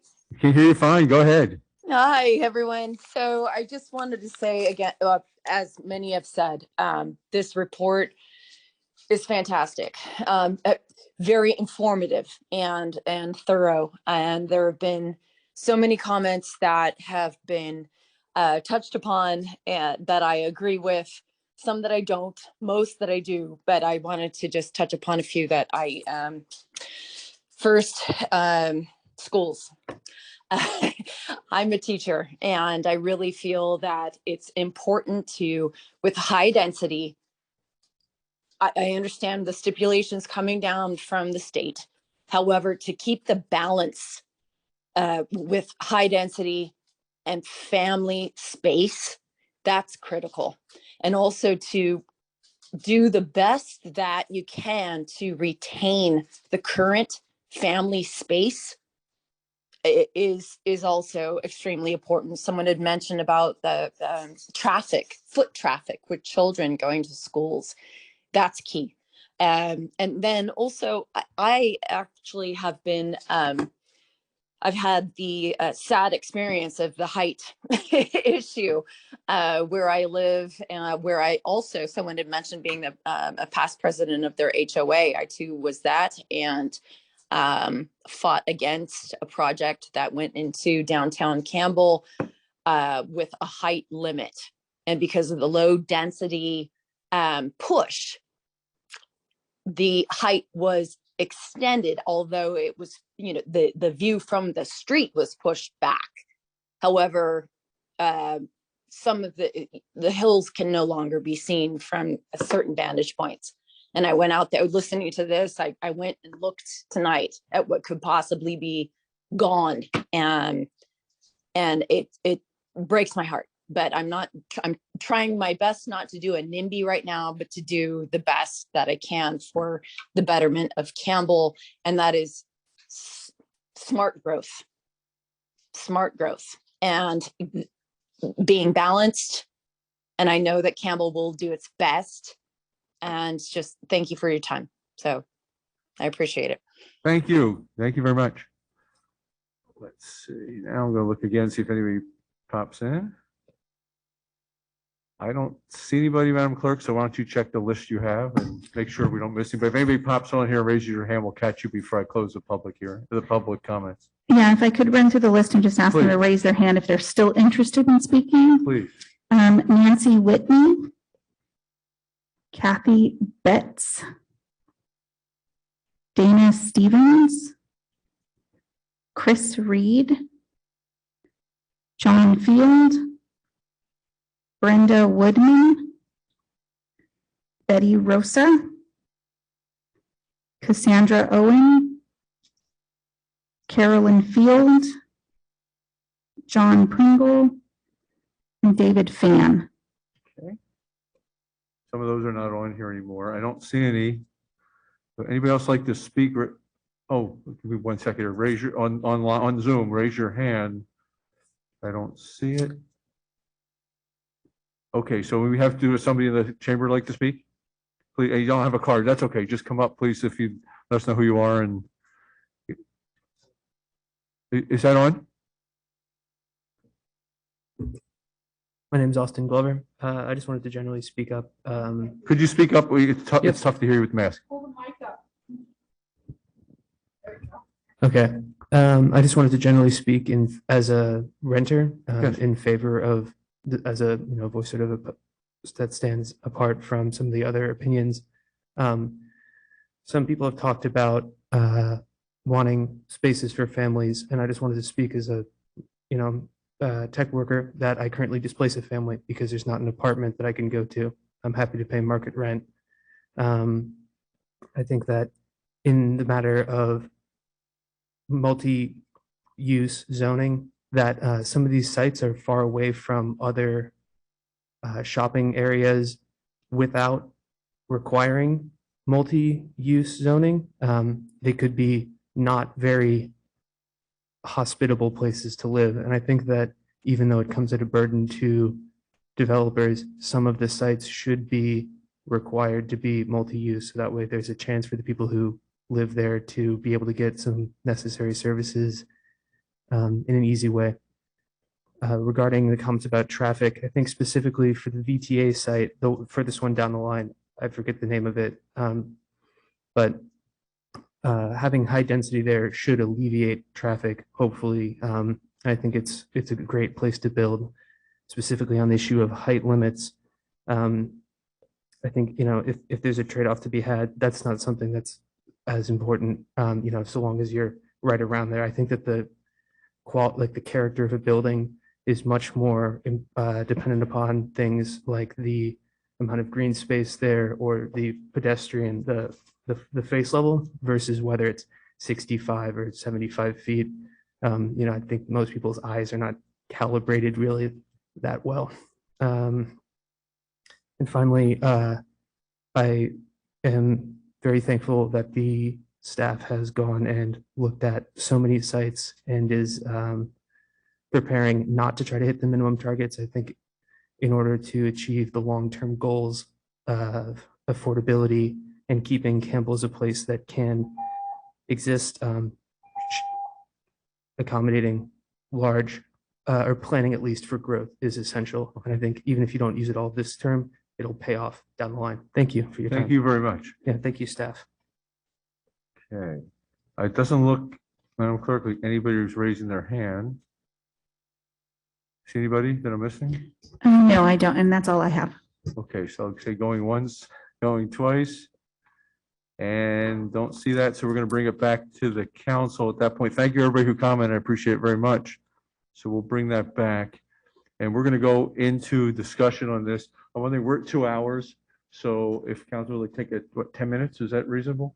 The masks, everybody gets a little bit of a break. So we'll come back at 8:40 and then we'll take 10 minutes and then we'll be back here. So thank you very much, everybody, for your patience and your participation.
Okay, welcome back. Here we are. And thank you so much to everybody that commented.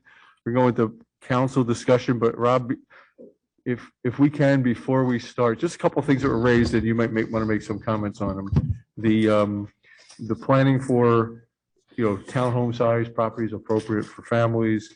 We heard a comment that I think it's worth discussing about discouraging applications. I just want to get your opinion on that. The flexibility and densities of, can we go a little higher now and reduce it later? Or there's some logic behind what you've proposed, I'm sure. And then very common, we hear about utilities and schools, and maybe you could comment on what our flexibility there is to impact those two things, but also to be able to consider those two things.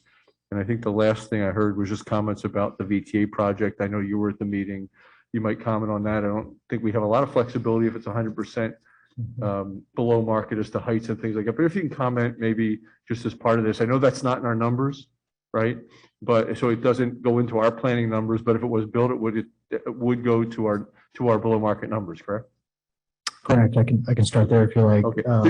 I mean, you may have some other comments, but I think before we start, if we could, sure. Those are comments that the public brought up. We have a few members still here, and I think it's fair for them to hear your comments on that. And then, of course, we can follow up with them later if there's still questions. They're welcome to send questions in, and we can have staff respond. Sure, absolutely. I think on the mix of housing, we can go back to the sites. We do have a number of sites that are designated 20 units per acre. The Lillian is one, and there's a couple other that provides townhomes. And more than happy when you go back into the sites, we can talk about where those are dispersed throughout the city. So there are housing sites that have lower densities. Some call those missing middle sites, but we can walk through where those are at. So there's a mix in there. When we get more to specifics of sites, but for the general purpose, say there is a mix. That is correct. That is Okay. correct. On the utilities, the general answer is we will prepare an EIR, and the EIR will have to look at utility impacts, and a big issue, of course, is water. And of course, modeling out changes in water availability, which seem to change with different climate projections going forward, but that will be in the IR. We've had initial discussions with the water district, and they've given feedback, but we'll collaborate with them on those models. And again, the question will be, sufficient water resources in the region and locally to support the housing. So that will be in the IR. Okay, I think just a comment, I think from those of us who have been here or been on planning that a very large percentage of that, of course, is landscaping and stuff like that. And these projects have landscape plans and things like that hopefully mitigate that use at least. It doesn't answer everybody's question about it's still more residents, more use of water, but some of that we don't control, right? I mean, that is correct. State understands that limitation as well and still is mandating building. Right. I mean, we could chase this discussion far and wide. A lot would say the higher density housing uses less water per unit. And also a lot of the rationale behind the higher reading numbers is they're saying a lot of these people are sort of living in doubled up, tripled up housing anyways, or they're coming in out of the region and having more demand on resources. We can talk about those discussions more, but the long story short is the EIR will evaluate water. And the last thing, the VTA site is designated 75 units per acre. As Stephen Rose mentioned, they are partnering with Office of Affordable Housing. We're not sure if it's 100% affordable housing project. They've mentioned it. They've used that model before, so the units could go up. So we don't know the total unit number at this point. Regardless, the number of units and the affordable units would be counted for Campbell and its RENA and meeting our RENA requirements. Okay. And as far as I can just say, as far as applications coming in, certainly you're taking applications. I think the issue in the one that was referenced was more of a zone text amendment required, and that's a different story. Not that can't also go forward, but beyond that, certainly community development is moving forward with things that meet our current That's correct. codes and general plan and things like that. Yeah, I mean, two things. Anything zone housing today, absolutely. To make an application, we're obliged to process it. We'll permit as soon as possible. If it doesn't have a housing designation, it does have to wait for this process. That's the whole purpose of the rezoning, the EIR. The good news to all the property owners, Campbell is essentially footing the bill of the general plan rezoning and EIR. There is a waiting period, of course, until that's done. Sometime later in the year, we can talk a little bit about if they'd like to contemplate at risk as we get closer to the end, but we're not at that point yet. So and let me ask this, we have, I think, a couple projects in the past were turned down for zone text amendments. If in fact they want to come back, and if now the council is willing to, that would have to be agendized back to us to go through that same exact process, approve the give the approval for them to move forward to the Community Development Department to seek that. So, Right. so that's not something that happen on their own. Those projects were denied at the time, or those requests, it would come back for us as a new agenda item, even if it's the Yeah. same proposal. It would, and it would go back through the same process. And I'd say we discourage that because then you have a parallel process of the EIR housing sites, identified housing, and a separate general plan application with its own CEQA. It would get very confusing. Okay. But I just yes. want to clarify because comment was made, and I know I can think of 2 projects where that zone change was appropriate, and then I've heard both were interested, so we'll let you work that. Okay. Anything else that we need to hear from staff before we would bring this to council? The only thing I'll note, as you get in the site, I know there was a comment by the representative of the San Tomas property, and we've done some calculations. We can wait until you want to discuss that property on the option of including the entire site for housing. Okay. It was interesting that raised your point, and there he was. Okay, let's bring it back for discussion. I'll start. Yeah, why not? You showed remarkable restraint with earlier with the sites, and you waited patiently. So you waited patiently for the right time. So this is the right time. You have 90 seconds. Go forward. Okay. So you just covered my question about the housing applications, and if anyone right now by our current zoning, they may still have to come through a zoning text amendment. So that needs to be understood. Even though we're talking about making changes, they aren't in fact legal changes at this point. Okay. I wasn't expecting to think here. Speaking about one of the comments on the density at Bud and Winchester, I do think that that's a very valid comment. So it triggered my thought on the EIR process. Is there going to be a scoping meeting on the EIR? Okay, because I think a lot of comments that people have brought up would be relevant to that scoping meeting. Okay.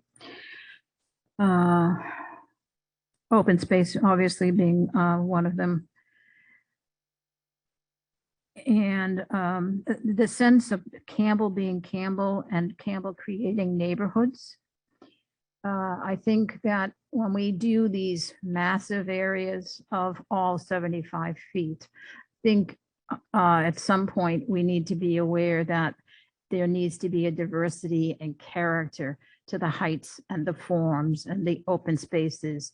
And one of the comments that I have made is when you do hit the maximum of 75 feet, which will happen more often than I think we want it to, we have to be thoughtful about having everything have a flat roof. If you take a look at the railway project and the Revere project and the Penny Lane project and others, when they get up to that height, they have flat roofs. And if you have a whole row of that on Winchester, Hamilton, Bascom, or East Campbell Ave, it is not attractive. It does not contribute to the environment of your community. Same thing with vertical articulation and setbacks. So we have to work on all of those kind of things. I think in terms of the height, I've covered a lot of what my concerns are, I think. We have a long way to go and looking forward to finding ways to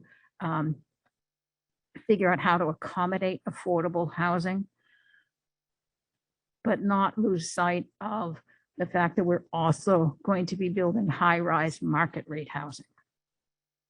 So that's an important thing for me. Mixed use, you talked about wanting principles for mixed use. I'm not sure exactly what they would be. We came up with one, which is pedestrian-oriented. We've talked about East Campbell Ave. That's already in the East Campbell Ave master plan. It's already in the Winchester Boulevard master plan.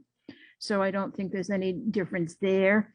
There are subtleties that we can talk about later on the width of sidewalks, because if you want to have flexibility of restaurants on the ground floor, you can't count on the public sidewalk to provide your restaurant outside space, that kind of detail. Somebody else said what makes up a mixed use opportunity. I mean, I certainly think daycare is a perfectly good one.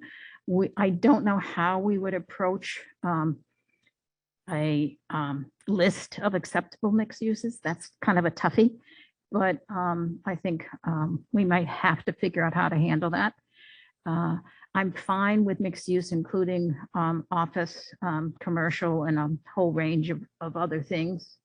I'm also fine with it being on 1 or 2 levels. I think that kind of thing is helpful. I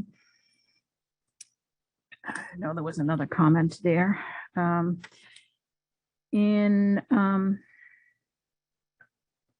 answered the question about the VTA. Okay.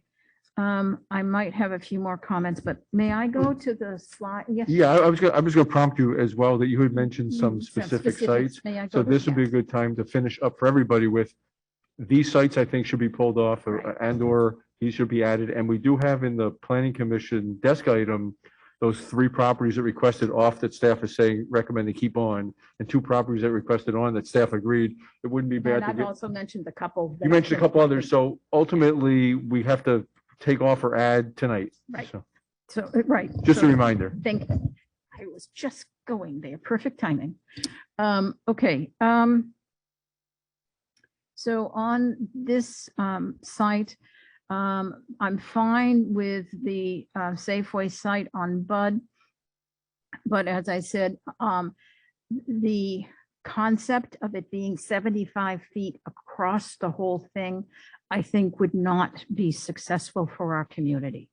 I don't know how to address that, but we want to have transitional heights and flexibility and space for open space. So if you do it universally, I know there's assumptions about 40% coverage, in this case, at that rate, 50% coverage, but that may not address it's. So I think my example, did I say that already on Market Street and on Market Street in San Francisco? There was a referendum by the community to make all the buildings come to the street front or something. And when it got passed, the developers all went, oh, great. So they built property line to property line, no open space, and right to the top, and everything is flat. So there's a certain section of Market Street, and you drive down there, which you can't anymore. They're all the same height, same flat, same everything. And then they had to come back a couple of years later and say that all of the tops, the roofs of the buildings had to be articulated. The most famous one, of course, is the Marriott, which everybody calls the organ, with all the round loops. So we want to be careful that to me is an unintended consequence. Don't know how to handle that, but when you've got massive areas and adjacent areas, you have a strong potential for that end result. I appreciate some of the tier 2 projects, and I believe I'm correct on this. In 4 years, we have to report to HCD every year, but in 4 years, it's my understanding from ABAG that they're going to come back and challenge cities to see how well you're doing. And if you're not doing well enough, they're going to ask you to re-up, put in more. So I think it behooves us not to put in too much and leave some flexibility on where we want to go. So I just offer that as a thought. Along Winchester and East Campbell Ave, I think you could, you're saying you're not making any changes there. That's okay for now. If we go to the garage on South First Street, I do not see either the garage or the corporation yard as moving forward in 8 years. I think the complexity of those two is great. You want to include it in the analysis now, that's fine. I think the corp yard has so many variables. Can we join with another city or another agency? A whole lot of things. I do not support, if you have, I don't know. I would rather at this stage of the EIR, unless you tell me you have to be specific, I don't support moving it to the tech center. I think we need to find something else. I'm supportive of the tech center, but in the EIR, we need to have that pedestrian bridge connecting to over where our corporation yard is, that connects directly to the Creek Trail and to downtown. I think that then becomes a viable area. And what's the yellow area to the far left? That's the water That's district the new, property. that's the San Jose Water Company project property that the city should have bought. Okay, that's fine. Keep going.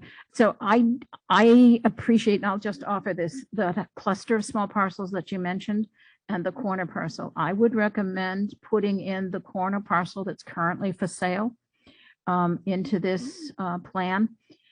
I think it should go at 60 units an acre or something. That's parcel 246 perhaps, I'm not sure.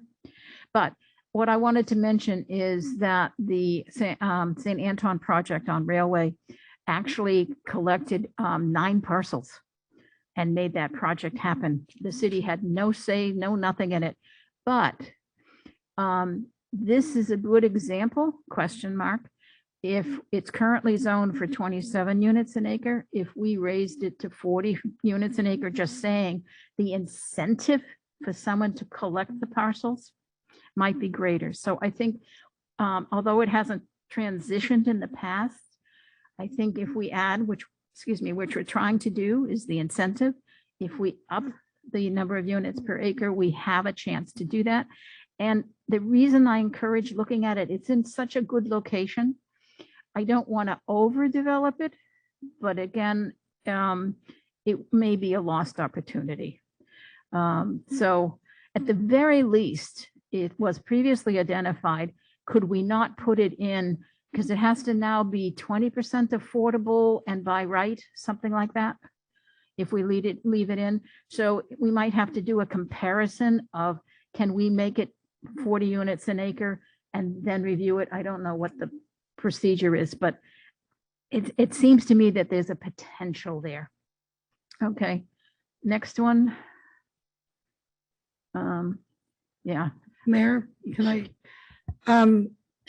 are we going to go through Liz with each map, or are we going to have one map and we all comment on the same I map? was thinking I'd just go through my I comments suggest go quickly, through it. She'll get her comments in, and because you've already done some of yours, so I'm just then going to you go can through respond to quickly. any of those you want. Well, I know, but is it better for us to each comment on a map versus her I'd going rather have through- you go through it, Okay. but as much as you can, Yeah. consolidate it, because we ultimately want to know, add, subtract. Yeah. Well, the So- reason I'm asking this, so excuse me, is because I want to have some discussion about the height and how the factor of not having all the 30% extra. And if we're going to talk about the 75-foot height, when do we have the conversation about what the data that I put together?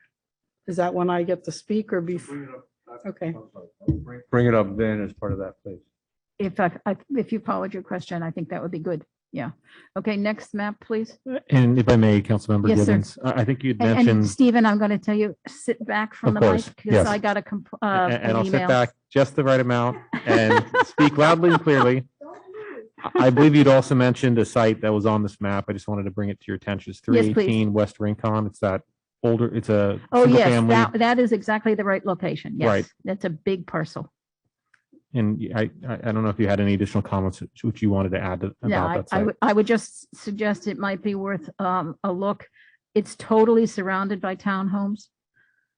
And it's in a good location because of the school and everything. Thank you for bringing that up. Okay, here, again, the same thing is true with the Fry's location. Too intense, you need to be flexible. Again, the tough thing for that will be down the line with how to make it viable for pedestrians going through that whole area. Yes, yeah, you got that and that and that and that. I support going for 75 feet on the parcel at Hamilton and Bascom, as mentioned by Ms. Chafin.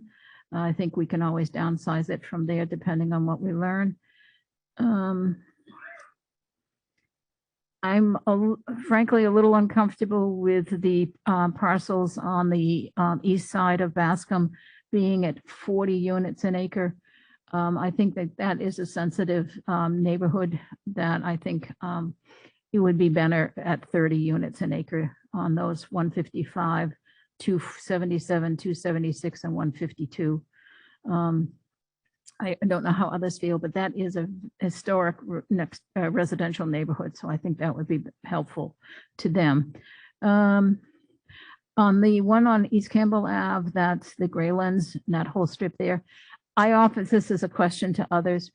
There is another very sensitive historic neighborhood that literally has historic houses in it. And I'm worried about the fact that a tall building there will lose the sunlight and to the residents there. I think the impact there is pretty intense. And I think that's everything on that one. And where are we? That is, isn't that the same? That's the Fry site. What am I missing? So I'm fine with taking out the 2 parcels on Salmar and the turf area that's been requested. If you want to leave it in, I think follow the mayor's lead. Leaving it in is fine, but I understand the parcel and the property owners there. I think that answers those questions. I think that's everything on that one, isn't it? You've got home church in there. I assume that you have it in there because you need to have further discussions. And then you've got the Wells Fargo Bank building, which is great. Okay, next one. Where are we? Okay, so that's Llewellyn. The 700 Hamilton, which is the old Culinary Institute. Staff mentioned at the Planning Commission, or the planning commissioners mentioned, I think council at the study session was amenable to that changing. So you've currently got it at what, 60? Is that what that is?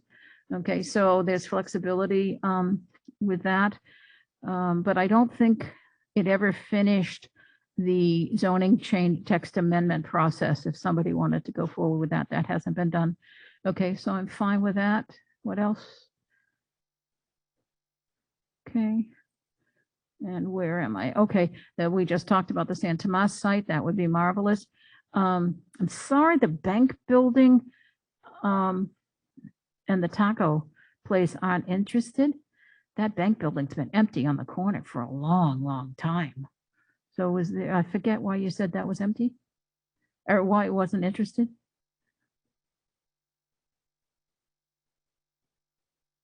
Through the mayor, Jeff Bradley with M Group. I don't know why the bank is empty, but on our criteria, it fell off the tier 1 because it was slightly under a half acre, and we were trying to be faithful to our criteria. Okay. But that may be an area if the council desires So, to. may I suggest to everyone, it wouldn't hurt to put those 2 parcels in the EIR because that bank building's been empty. I mean, years. Okay.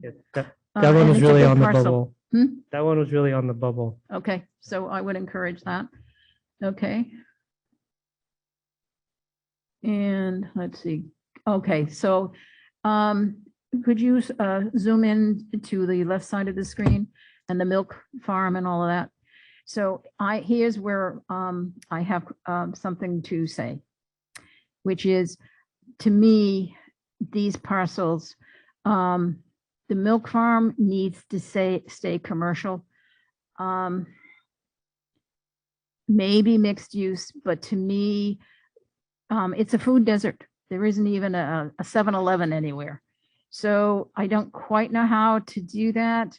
But that is one place where I feel very strongly, if it's going to be housing, it's got to have retail, and we get stuck on the same thing that happened over at Penny Lane. We want it to be a grocery store, and yet we can't control it. So I don't know. But to me, this whole area is a food desert, and what we can do to make that happen. Lot 27 is the little restaurant and shops across the street. I don't support including that because isn't that an SB 10 site? Conceivably, a number of sites could receive an SB 10 development if the city were to adopt such an ordinance. Yeah, I'm on, okay. To me, it's small enough that I don't think it would accomplish much in the way of housing and whatever our table says. But to me, it could develop on its own. So I really feel that we shouldn't get rid of, we got to keep food services in that area. And 209 is just a big vacant parcel right now, right? Okay. And then the other ones are just vacant parcels as well. 218. Zooming in, if you would, Stephen. Yeah, what's that one? Why is that one there? There's a combination of milk farm sites. There's a single family home on the southern reach, the very last lot, which had expressed Stephen, I'm interest. so sorry. You're too close and I cannot understand you. Certainly. So I was indicating that an assemblage of these properties, 3 at the north, are all under common ownership of the milk farm site. Oh, that's the milk farm? The milk farm's on the corner. Oh, okay. So Yeah. it's the shopping mall across the street. So I'm sorry, I'll have to go back. Okay. So this is a good example of where we're recommending, they're all under common ownership now, so that helps, of course. But With the exception of the southerlymost lot, which was a separate single-family property owner who had expressed interest in being added. okay, all right. So sorry, would you slide down to the bottom? And I misunderstood. What's this intersection? This is the corner of, I believe, Hacienda and Burroughs. And those are vacant parcels? They're not vacant. They're single-family homes, but a number of these homeowners have expressed interest in being identified as housing opportunity sites. Okay, all right, I understand. Thank you for that. Even though they could be other things. Okay, thank you so much for that clarification. And then the far one is just our classic one down on Winchester, right? Okay. And that's 20 units an acre? What's the pink color? Yeah, going back to the densities, the yellow is 20 and pink is 30. Pink is 30, thank you. Okay, thank you. And then the next map, please. I just think we should be putting open space in this whole area. Just, it's short. Next one is I'm supportive of the tech park. As I said earlier, I don't think it's viable unless it has the pedestrian overpass. I'm not clear on backing up one, if you would, back to the tech park. I'm surprised staff has said several times that there's emergency access through the trailer park, mobile home park. It's not physically there. It's blocked off by landscaping and curbs and so forth. I'm confused by that piece of information, so hopefully you'll get a chance to double check it. The Christich Lane exit was done with a study with, who did I say it was before? Back in the 90s when this was being developed. He did a very good study, Bill Helms did a very good study showing all the limitations of Christich. So I agree, a single way in and out of here is a bit of a challenge. There are other areas in the city where we have several hundred units with single access points. I'm thinking of the Mozart area. So not sure how to solve that for this area. I do agree that it has, someone mentioned service shortages, doesn't have, it should be mixed use of some type. Some type of services and not be a food desert and all of that kind of thing there. However you want to zone that. Okay, next slide. That's the courtyard. I just think it's problematic for all the reasons that have been mentioned. Next one. The garage, I think is problematic for all the reasons that are mentioned.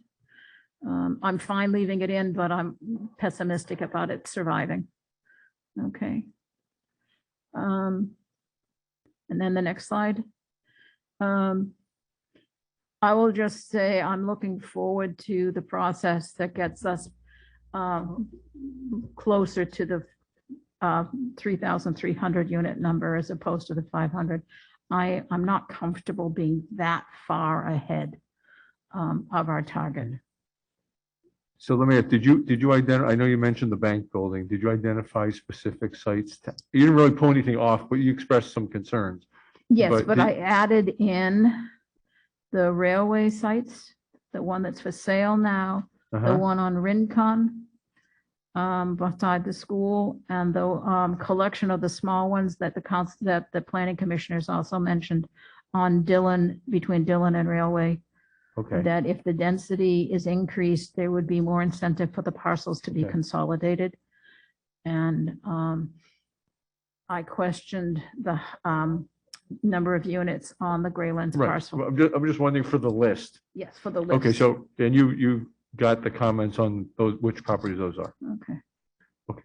And I support the church being added. It may be useful to add the church at 100% at this point for the EIR process, and then go to the 50%, depending, because they don't really know what they want and they're anxious to do something. So you might as well take advantage of that. And I support the one on, what is it, Hamilton and Lee? Hamilton, 1500 East Hamilton. Yeah, the Hamilton and Lee.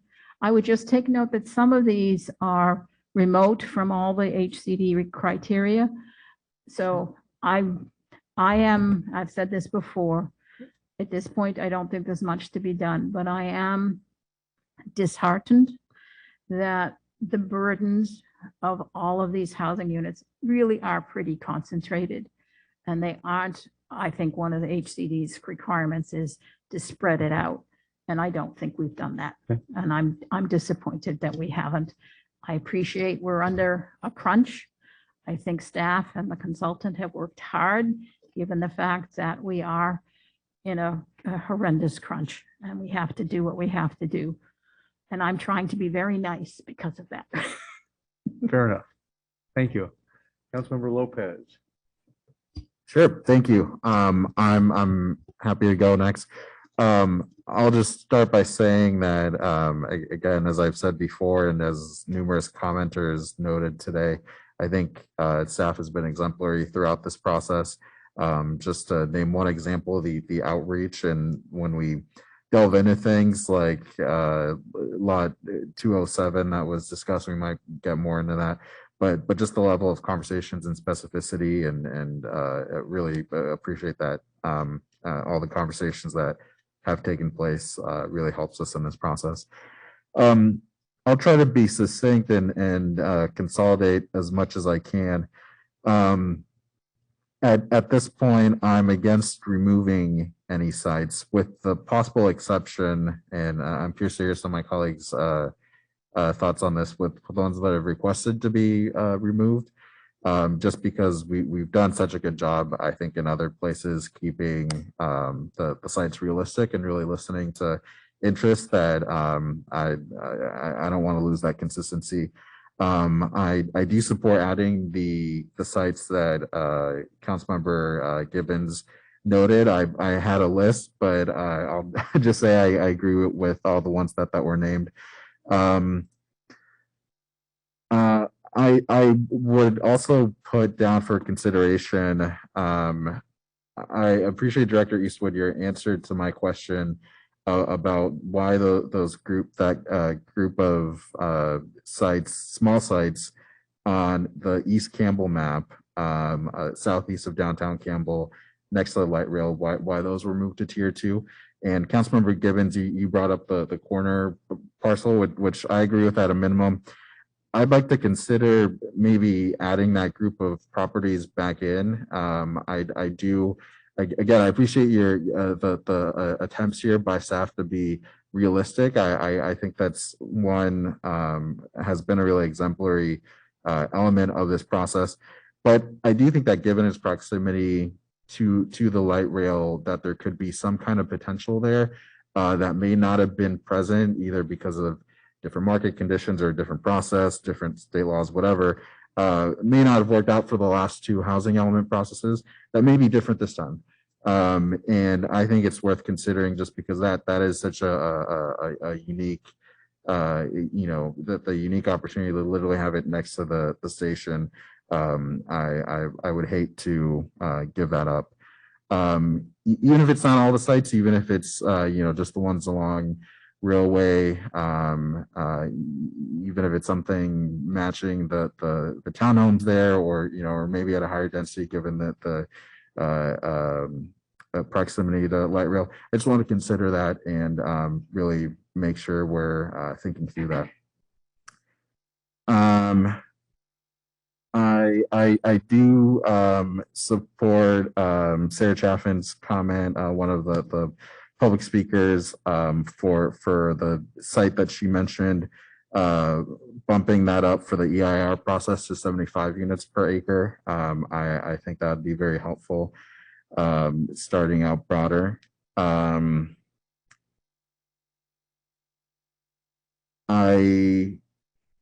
am generally supportive, and I'm glad that there are strategies to address the townhomes and that kind of missing middle housing that was discussed. So I'm supportive of the work that staff is doing there, as I've mentioned before, and clearly a lot of interest from the community on that.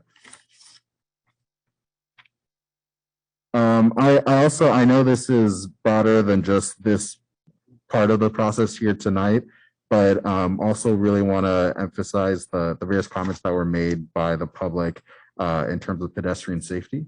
And I think that is such an incredibly important part of this, that as we're building, we're prioritizing keeping families safe, being family friendly, and pedestrian friendly it's such a part of what makes Campbell a special place, and don't want to lose that as we're planning for some of these sites. I'll just make that comment about the broader process.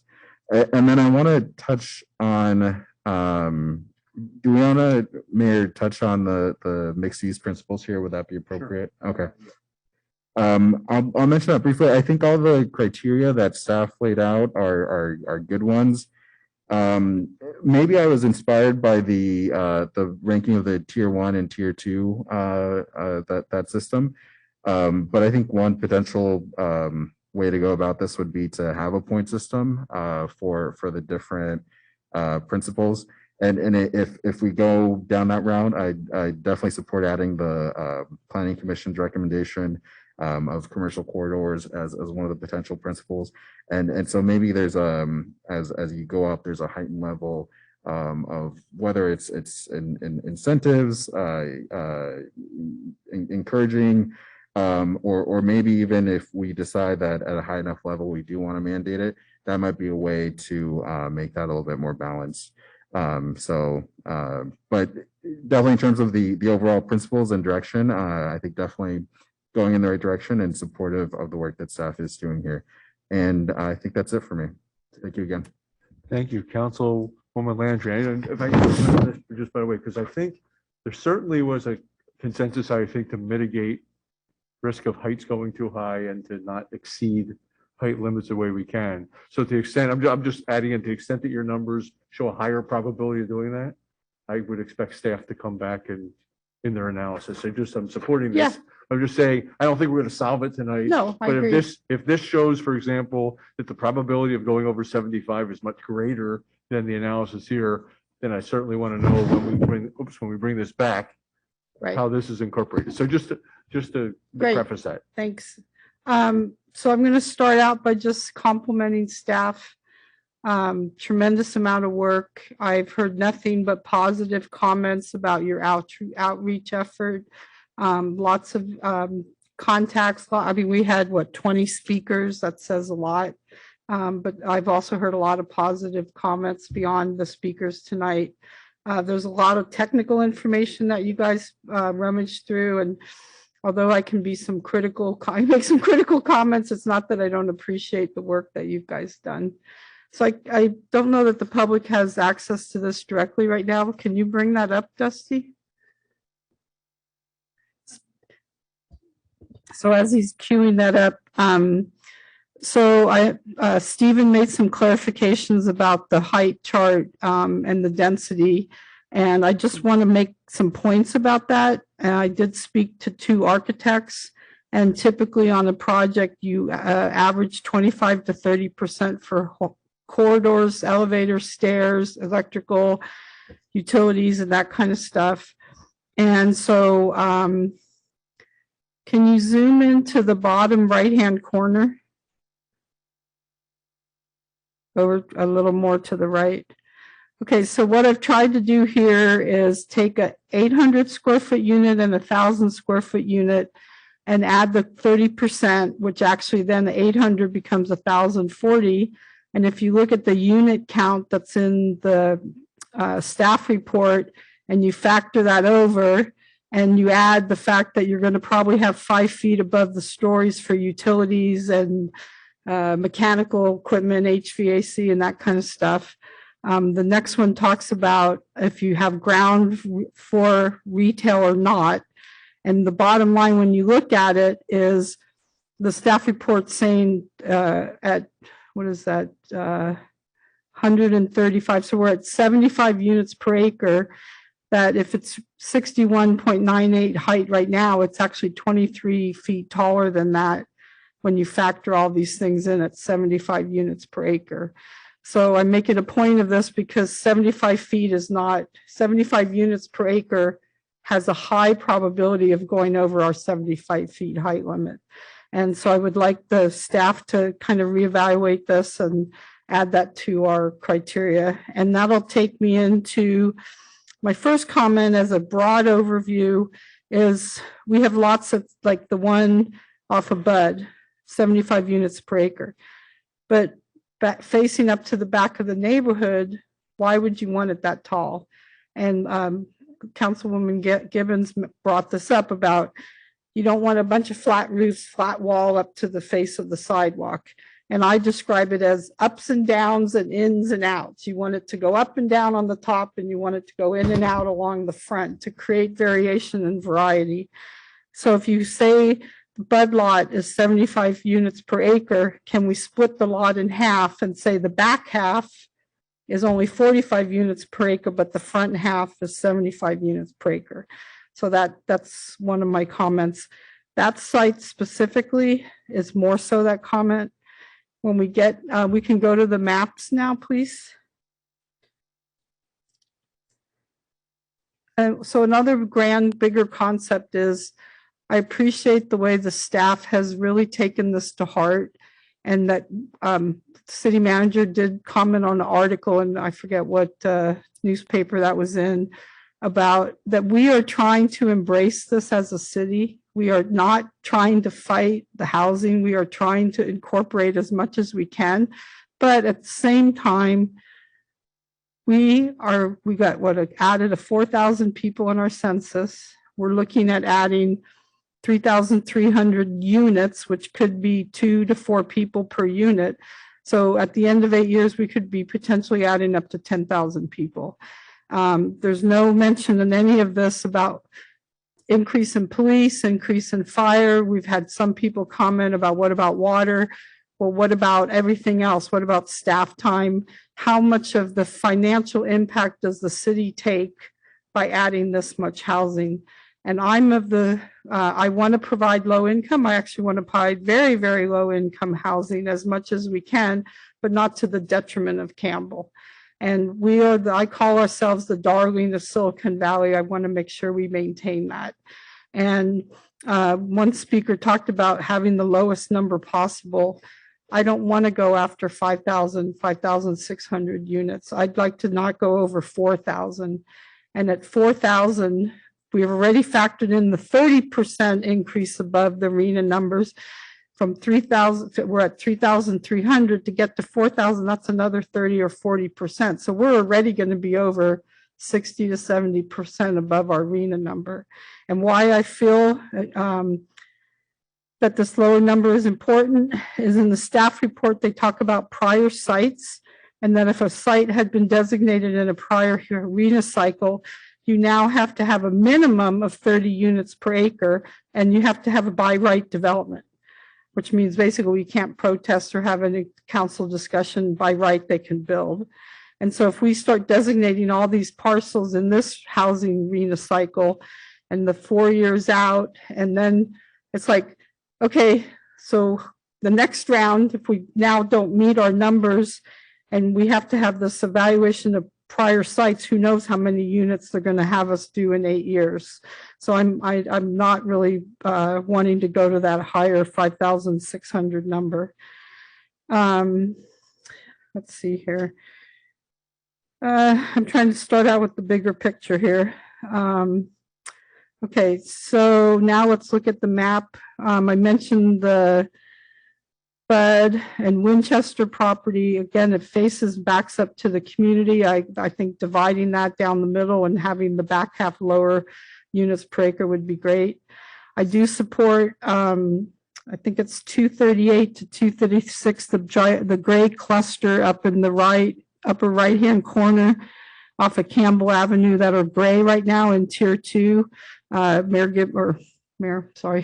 Councilwoman Gibbons mentioned about the potential there, and I think those could be added back in. I absolutely do not support getting rid of the corp yard at this point. I do not support having it be in the environmental impact report. We do not have enough information of what it's going to cost to move that corporation yard. It's a hazmat site. We've got technology there. We've got auto mechanic, all this equipment, and to just flat out say, let's look at it as housing, I don't think we're there yet. I don't see, even with everything that has to be solved, we can do it within the 8 years.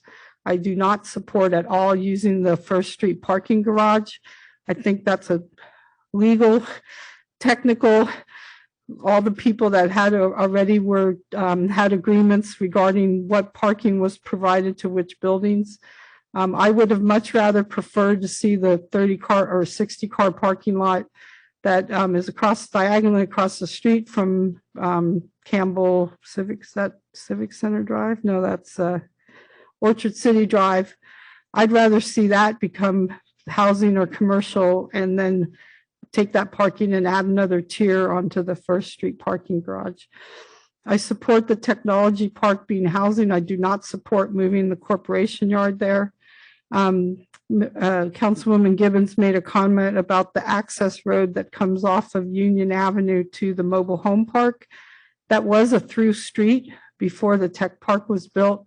If you look online on the assessor parcel maps, it still shows the old street layout internally on those parcels.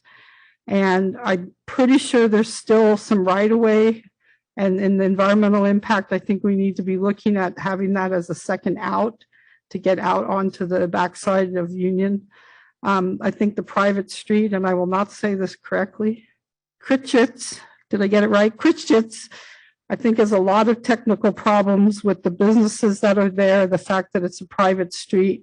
I know we have an emergency access easement, but that doesn't take, we don't want to make it a road. There's too many businesses down at the end that use the frontage for storing of their cars, kind of stuff. Next one.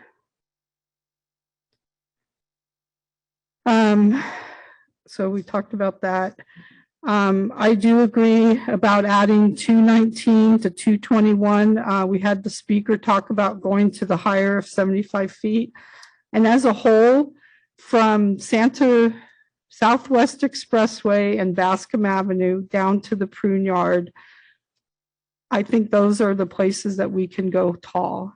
I would be okay going over the 75 feet height limit in those areas, because there's not adjacent residential neighborhoods that they back up to, because we have the Prune Yard there already, which has our 15-story tower, right? 15 stories. That on the other side of Southwest Expressway in Bascom in San Jose, where Dick's Plaza used to be, San Jose has a 115-foot tall tower proposed for part of Google housing. And so if you took that tower from Southwest and Bascom down to the Prune Yard, I think it makes a lot of sense having height, and maybe there's some architectural thing where they can all kind of look together and have the ups and downs and ins and out. But I would support going above the 75 feet if that helps us get to whatever number we need. Fry's site, that's okay being taller. I am very concerned about the safety access from the light rail station to get to Fry's. You pretty much will take your life in your hands crossing the two on-ramps and off-ramps there. I would love to see a pedestrian bridge added, connecting over towards the prune yard area, maybe past 8x8 or something. Oh, going back to the tech park, I think we do need a pedestrian bridge. We can't get, I live in Campbell Village. You cannot get to the Creek Trail unless you go all the way over to Campbell Avenue because San Tomas Expressway is pretty dangerous. So I'm fine with those. What is 56? Is that the purple one? What's there now? What is that one? It's an office complex. Okay, and that this would go to 60 units per acre? That's correct. I'm a little concerned about that. Downward Denny's is, that's 60, or no, that's 50. 45 is Denny's. 45, which is, site number 52. Yeah, those three right there, 152, 276, and 277, and 155. We had a lot of comments during when there was proposed projects there. I think the height, all of a sudden go from that tall down to the single family residential is a problem. The 101 through 278, 79, we already had a developer come in looking at that. So I think that's good for mixed use. The prune yard, all that. Okay, can you zoom back out? What's the pink ones up there? Is that the church? That is a church site, correct? And that would be 30 units?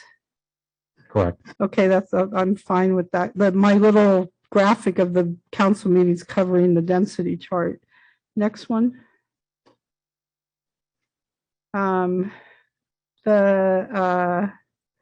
What's different on this one?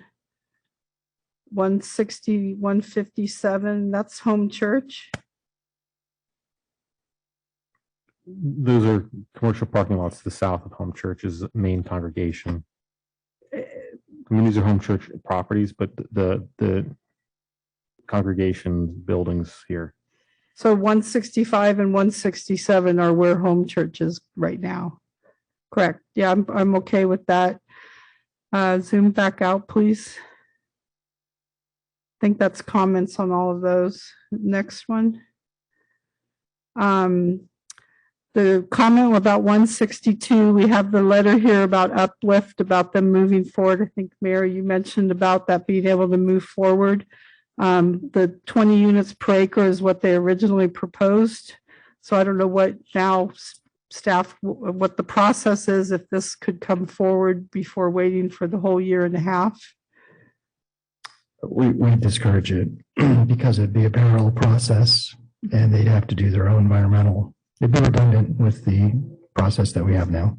So if they did their own environmental work, it'd probably take longer than what we're doing right now anyway. So that's a consideration. The old Culinary Institute, I think that's fine to go tall there. Is that the end of the maps? Did we talk about this one? Oh, my comment about splitting the lot and the site of having, instead of the whole lot being the 60 units per acre, the backside adjacent to the existing residential, the east and north side. That would be good if we could divide this lot up into, say, 20 or 30 with the 60 out towards the main streets. I think that's it for the maps. Regarding the print, that's right, thank you. The pink area, is that where the auto dealers are? So Mayor made the comment about, we looked at tax base, but we didn't look at services. And those are auto mechanic dealer places there. We get rid of them. I doubt we're going to ever find a place to put them back in. And it's two little teeny parcels. I'm not sure how much we're really going to add. I would prefer to keep what businesses are there right now. 7 is a vacant lot right now, and I know there's been conversations in the neighborhood about what's going to happen and whether that be developed. So 20 is good. Can you zoom back out, please? And I don't think we should get rid of the milk farm. I think that needs to stay commercial. I think, what's that, 218 is the milk farm? And what's 209? That's empty? I don't think that's empty. It's a large vacant lot. It is a large vacant lot. Okay, so I'm okay with that. Okay, so mixed principles for mixed use, definitely pedestrian oriented. Transitional heights, again, ups and downs and ins and outs from building design standpoint, lots of open space, whether it be rooftop gardens or plazas and courtyards. But none of this so far in density talks about how much open space. And we have as our goal has been for the last couple of years to add open space. And I know they can pay in lieu fees, but I'd prefer they'd actually provide the land. I think the point system, creating a new point system like you did the original would be great. And I don't know about this idea of list of uses. I know we have our C3 list of uses for downtown and other C3 zonings, if that's something that we can do under the principles of mixed use. And I know that one developer, the Campbell Bascom, had come in looking at a hotel. The Brandenburg property also had mentioned to me prior about a hotel, and the Fries also. So that would be part of a mixed use category, right? The hotel could be in there. I mean, if it were developed exclusively as a hotel, it would be a hotel. It would be commercial land use, but if it included a residential component, then it would be mixed use. Yeah, so for mixed use, you could have residential, commercial, retail, hotel, restaurants. You could have. This is correct. Yes, you could create a non-mandatory mixed use land use designation, which provides for a range of use activities, including a hotel. Right, and I support that because we get our tax base, a big chunk of our tax base is from hotel, the TOT tax. And then whether mandatory or not, I think it depends on the parcels. Again, from Southwest Expressway and Bascom down to the Prune Yard, I would like to say those should be mandatory, maybe the Fries parcel. The other mixed use areas, I would want to consider them optional. Pretty much an anchor of the Prune Yard and the anchor at the other end where the hotel is going to be, or the 115-foot tower for San Jose, that corridor to me is where the high density should be going. And I think I answered all the questions, didn't I? Thank you. Again, thank you, staff. This was a lot of work. Thank you for my comment. So let me start. Oh, too late. No, go ahead. Go ahead. I always do that. I always have the afterthought. Okay, impact fees. Mike and I have been talking about this for the 5 years that I've been on council. We are one of the only cities that do not have impact fees. I've already mentioned what is our impact of all this going to be to our police, our fire, our public works, our city services, and how do we factor that into this, what we're doing right now? Is there a way that we can evaluate adding impact fees and best practices? Where does that fall into all of this? Well, two thoughts. One is all this will go in EIR, and it'll look at impact on services and demand for new spaces for parks and police stations and fire stations and so forth. And that would inform that need, and you could use that information to form an impact fee nexus. There is recent state legislation that ups the bar on the analysis that goes in impact fees. That was just passed with a slew of other legislation. So that'd be the most principal nexus going forward. Okay, because that to me is we need to be heading in that direction. And the one thing I feel optimistic about, the outreach that you've done to the to develop the property owners, I think we have a higher probability of success this round of our RENA cycle, that you've already pre-asked people that we're designating parcels and even high density parcels. And so I'm optimistic. I think we're going to be able to do a higher percentage. I'd love to see us get 75% or more in our goal in 8 years. And that would accomplish what we all are really trying to do, is to provide more affordable housing. Okay, now I'm done. Let's go for 100% of our goal. Okay. 99, okay, you know, right, at least 75. 87 and a half average. Thank you. So let me reiterate what you've heard here, Rob, a number of times. Saying we rarely get people that just unanimously thank staff for what they do and appreciate the effort. And that's you and that's Stephen. But it's also Dave and Jeff at M Group, right? Because the output coming here is pleasing people that they're part of the process and that they're seeing good results. So thank you. It isn't a given, right? It just isn't a given.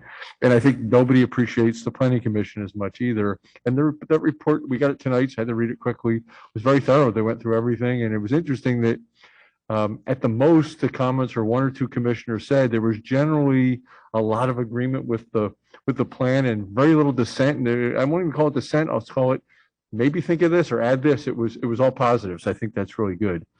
I don't need to see all the maps. I'm going to say this in general. I support the tier 1 list. Let's start with the list you have. I support that. And here's why. I don't agree necessarily with all the sites. I think we've raised issues. The tech center I love, but it's got issues, and the EIR will help us through that. The courtyard I think can be part of that, and I don't know what to think about that yet. The 3rd Street garage bothers me on for some reasons, but the reason I want to leave the list as it is, if we eliminate because they're not feasible the tech center, the courtyard, and the 3rd Street garage, that's 829 units in the plan. That takes the 5,610 to 4781. If we take out the 3 sites that asked to be taken out, that's 282 more. It's 4509. So this number drops quickly. So that's why I support going the big number now, because that's an example of 3 smaller sites and 2 city sites and a very large one. And we're 4,500 and people wouldn't be up in arms about 4,500. So if we lose some others, we lose another big site, we could be in around 4, and that's where kind of people want to be. So I think it's going to weed itself out, frankly. I worry. So comment made about the cost. Certainly when we get through the EIR at budget times, we have to look at it. Certain things we don't control. We don't control the school growth, and we don't control, we can't stop because we think there's a problem with water. Unfortunately, we can mitigate it, but there's some demands from the state. But we can look at the costs of open space and public works. And I think Campbell PD was mentioned, and just to keep growth with Campbell PD of what we might be talking about could be 3, 4, or 5 officers. So those things we're going to at some point have to quantify and put into the record here. In that tier 1 list, I am concerned about loss of services. The one was pointed out was the auto repair places. As much as people think they're eyesores, we have 2 auto repair places in the middle of housing pretty much at Latimer and Winchester. They're used a lot. I've used them both. People can walk to and walk home. There's a value to that. The ones there's that auto park behind on Winchester past the Safeway. So where all the European auto places and the Ford places are, I've left my car there and walked back. So I do fear losing places like that may not be giving us a ton of property tax, but they're giving us services that people in the city need. And we can't be sending everybody out to surrounding cities at the expense, especially with more people coming in. They need those services too. So I like to keep those. In the mixed use, I'm really torn optional versus mandatory. I listen to everybody talking and they make good cases for making optional. That being said, some of them stand out more to me. If it's pedestrian oriented, there are certain commercial businesses that can take advantage of that pedestrians want walking through. We looked at that, for example, with the Cressley Homes of saying, as people walk from downtown to the Prune Yard, there's a nice place to stop and have coffee, not because you necessarily need that one more coffee place in the city, but it's a nice place to take a break and sit there by the park. So the pedestrian one kind of reeks to me of saying, how do we build something in that people don't just pass, but they stop and they enjoy? We have the same problem, I think, with some of the large sites and the other way. Now we have the Prune Yard. If we put housing where the tower was going to be, I have a hard time forcing additional commercial or retail in the Prune Yard, but it's already basically got very full now, and I think they manage it quite well. Same thing with the Hickory Pit property being across from the Prune Yard. Maybe it doesn't have to force it there because it's going to be very hard for businesses there to compete with the Prune Yard and with everything on Bascom. Fry's site, I kind of worry, look how much we lost over that. 5 years is gone, but nothing we can do about that. And maybe you'll tell me that we'll recover in property tax what we had in sales tax. I guess I never want one of them to get that much far ahead of the other, where property values go down, we're in trouble. Or as we've seen now, we have, recession type time, and all of a sudden our sales taxes go down. So it's a balance, right? But it worries me a little bit. So I'm mixed on whether things should be optional, mandatory. I kind of feel like either per site or maybe per category of pedestrian versus something else, we can come up with some kind of general rule and make it work. But I don't want to lose. I have a feeling if we make everything optional, we'll lose everything, and that worries me. Heights, I think we said it earlier. I mean, I think everybody wants to, let's mitigate the chances of going over the voter mandated limits. We need more analysis to see how do we reduce the probability that that's going to happen. And it may happen in some places. If that's the case, how do we have it happen where it's acceptable to happen, right? It's a big difference of going from 45 to 85 downtown as from 75 to 85 somewhere else. So we should look at where it's going to happen. We should look at the incremental of what we have now as well, so it fits in. I'm okay today you leaving in the site. You suggested leaving in the sites like Harrison and Salmar, Denny's, Hamilton.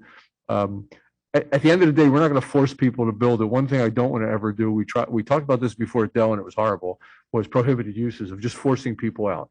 So if Denny's site wants to be a restaurant forever, that and not be a housing, that's great. And ultimately they'll drop out. The only reason I support it today is I don't know their logic for saying they want out. I mean, the report actually said they requested it and here's the number of units. It may make a lot of sense and then they'll drop out in the next round. I'll give an example of that. You dropped off the PetSmart site. I think I read in the PetSmart site turns out to have 5 owners, has CCRs. It's not going to happen. So we say, let's take it off. There may be a reason that some of these sites like Harrison and Salmar can't happen. If that's the case, let's drop them later. But I don't know enough about them today. I'm happy adding in the Hamilton and Lee and the Campbell. I'm happy as the resident requested, bumping up the density on the property we talked about. We can always, as she said, bring it down, but let's look at the impact of having it at max. Trying to see here. I think that's everything, but in general, I think it was a really good proposal. I think I'm leaning toward the high number now because I don't think it's going to stay. I think it's going to somewhat plunge. And I think we're going to wind up just through looking at sites that don't want it or sites that we can't do, like maybe a corporate, maybe a garage, that's going to just holistically come down to an area that I think everybody here would be pretty comfortable about. I think if we cut it too soon, we may cut too close to 33 or whatever number is and be fixed on where we have to go. I understand that some people are really concerned. If we say 4, it's 4. If we say 5, it's 5. But the reality is, if we say it's 3,000, that's what it's got to be. Those are the sites it's going in at, and that's not flexibility. So until we get closer to where we know the feasibility of all the sites, I'd rather be high. So the high number. So that's why I'll leave it at that. But I think it's pretty thorough and a good overview, and I think we'll start narrowing it down later on and get into some of these other issues. But thank you. It was very good. I have a question and she has a question too. You want to ask your question? Oh, she was first. So thank you. So I agree with your summary there. I was going to also do the same thing with particularly addressed to myself and Councilwoman Landry. I agree with a lot of the comments about step backs and to other properties. So my question is, I think I would agree with the mayor that for now we keep the numbers in, we keep the added properties in, whatever we did to maximize the flexibility down the line. I don't support the courtyard or the parking garage at this point, but I'm willing to learn more about them. And the same is true with the like the Safeway site on Winchester. Totally agree it needs to step down, but I'm more comfortable with the EIR addressing where it is now in terms of staff's flexibility going down the road. So I'm okay with your summary going for the maximum number now. Okay. And I had one other comment. Sure. I had some very good discussions and information from city finance director regarding property tax related to all of this analysis. And if I may ask, I think if the finance director could write a one-page summary of the information that he provided to me on the implications of this property tax from affordable units, it would be informative. And I think council would appreciate it. Okay, thank you. And just before you, I know you want to comment, I'll thank you for your comments. I'll reiterate for people to understand, there is no desire here that I've heard to force uses on anybody and to prohibit uses. That's going to happen because the property owners want that, and then it still has to fit. And if we go today at 5,000, it turns to 4. Nobody here is suggesting entitling 5,000 or 4,000. We're doing, I think, I forget the words you use about being in compliance with the laws. I forget how you use this certain word. I just don't remember. But we're embracing we understand what it is, and we're moving forward to do it. Some cities are not, right? Some cities are fighting it. All history says you can't fight some certain things. You might spend a lot of time and money doing it. I think we're trying to do it right. So I think it's the right way, but I just want to make sure the public understands we're not suggesting to build well beyond RENA numbers.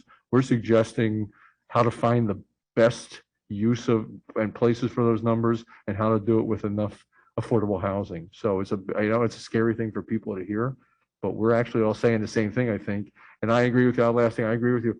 I don't understand how the garage works, but I want to hear about it because I remember being on planning commission with you and looking at the apartments across from Whole Foods and saying, how's this going to work on Bascom? And then the traffic studies came in and they were right.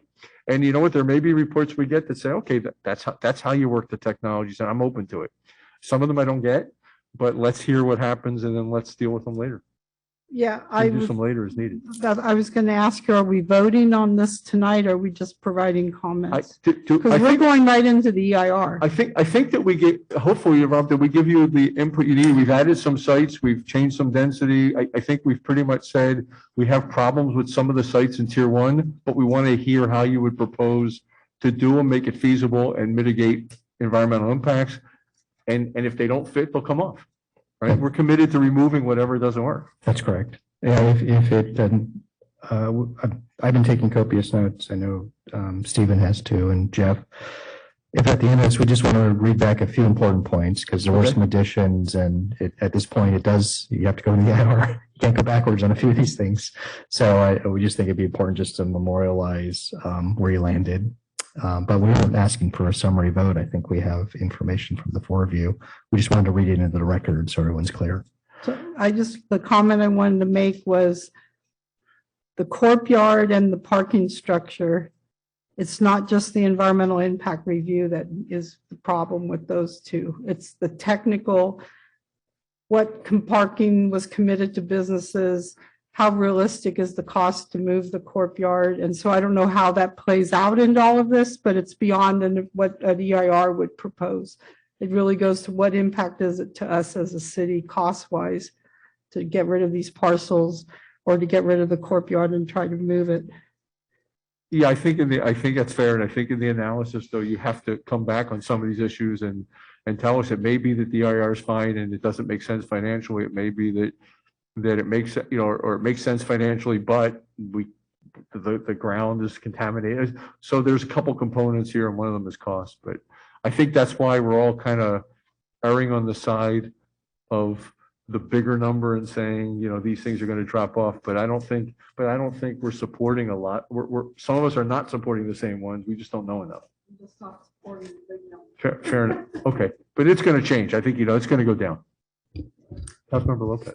Yeah, and Director Eastwood, before letting you go in your summary, I just wanted to make a quick comment on your earlier comments, Mayor, which you're echoing just now, and that I think there's a lot of alignment and agreement up here on the goals.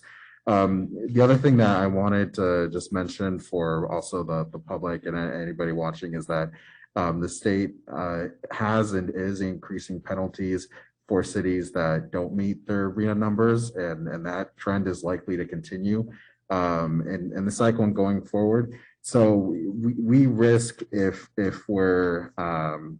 go too low and end up not meeting the numbers, we risk losing local control. So I think what the city is doing, what the process has been, is the right process to make sure that we do this the way that is going to preserve what's special and what's best about Campbell. And again, really commend staff for that, and my colleagues up here for all their work. Okay. Do you want to provide? Yeah, if you're ready, we can just report back everything we heard, and if that's good, we can summarize for tonight. So I heard generally all the tier 1 sites going forward, number 1. Number 2, the late additions, and staff had recommended just to include those. I didn't hear any opposition, so we'll include those. So the other late hits, heard unanimous support for the site. Sarah had commented up to 75 units per acre. We'll include that. Heard all 4 council members supporting the railway sites going forward. I looked at staff for recommendations on density. I heard 60 units per acre, so we will go forward with that to put in the record. 318 Rincon, I heard support of. I'll look to staff on a recommendation of density. I think it's 20 or 30 units per acre. I'm seeing nods there. We'll start probably higher. San Tomas, including the entire site as requested. I heard support of that, and we'll include that in going forward. And then we had one from one hearing where there's concerns on the courtyard and garage. I know from one council member, but enough support to continue to go forward on those. I heard discouragement from 2 council members on the courtyard at the tech park, but at this point, we will continue to evaluate that at a decision point. I think we've registered what we've heard from you, but we'll continue to evaluate that. And I think that's it. I'm going to turn it over to Stephen and Jeff to see if I've missed anything. If I may, we were suggesting adding the bank at San Tomas, Aquino, and Campbell Ave. Yeah, so we captured site 271 and 268 as the bank site, and the other next to Goodwill.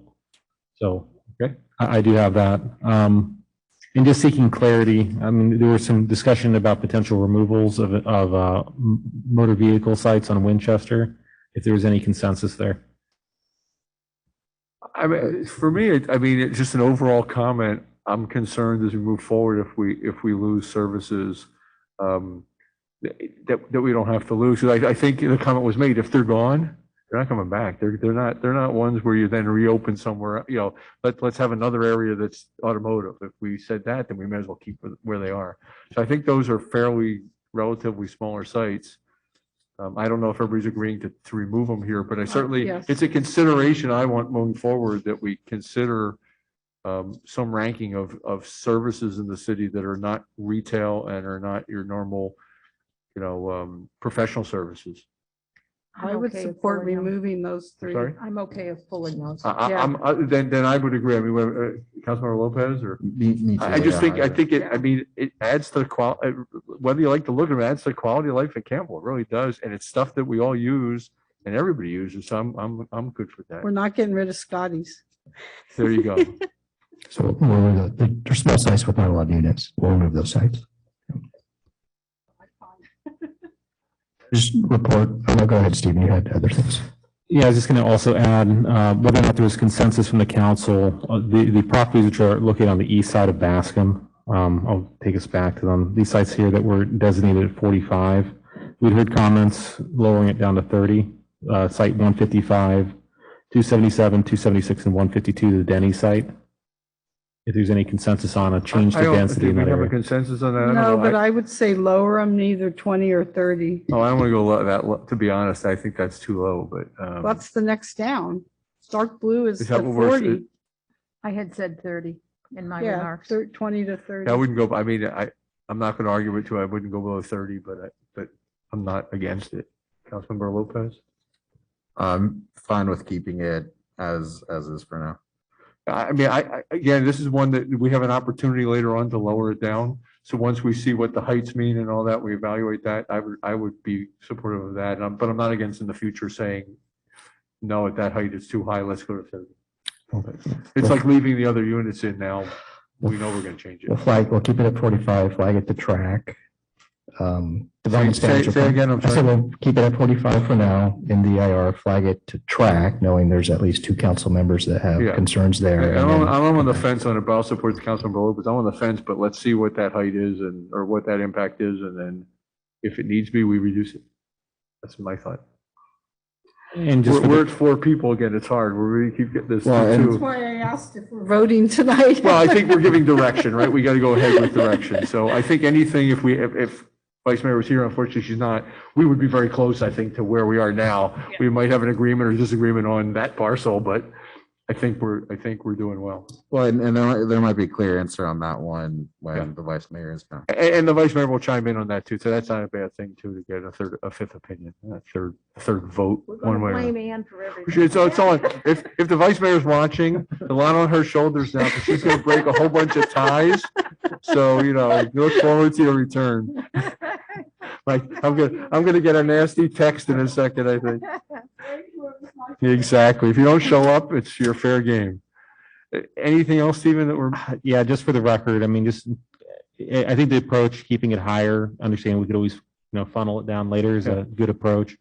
Just the same approach to be taken on the Santa Masakino Plaza Shopping Center. We've heard comments about addressing a desire to have lower densities towards the rear and to the north, to the east and north, and the Safely Shopping Center on Winchester, the desire for split land use designations. Otherwise, we'll keep it higher for now, study it as such as part of the environmental. We can talk about it more in the future. Yep. Great. No other comments?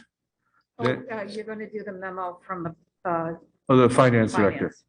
Yes, we will So- correct. And I just want to say we got all the comments on the mixed use. I thought the point ranking was very innovative and will unfold the general comments into looking at that approach. So, You got everything you needed.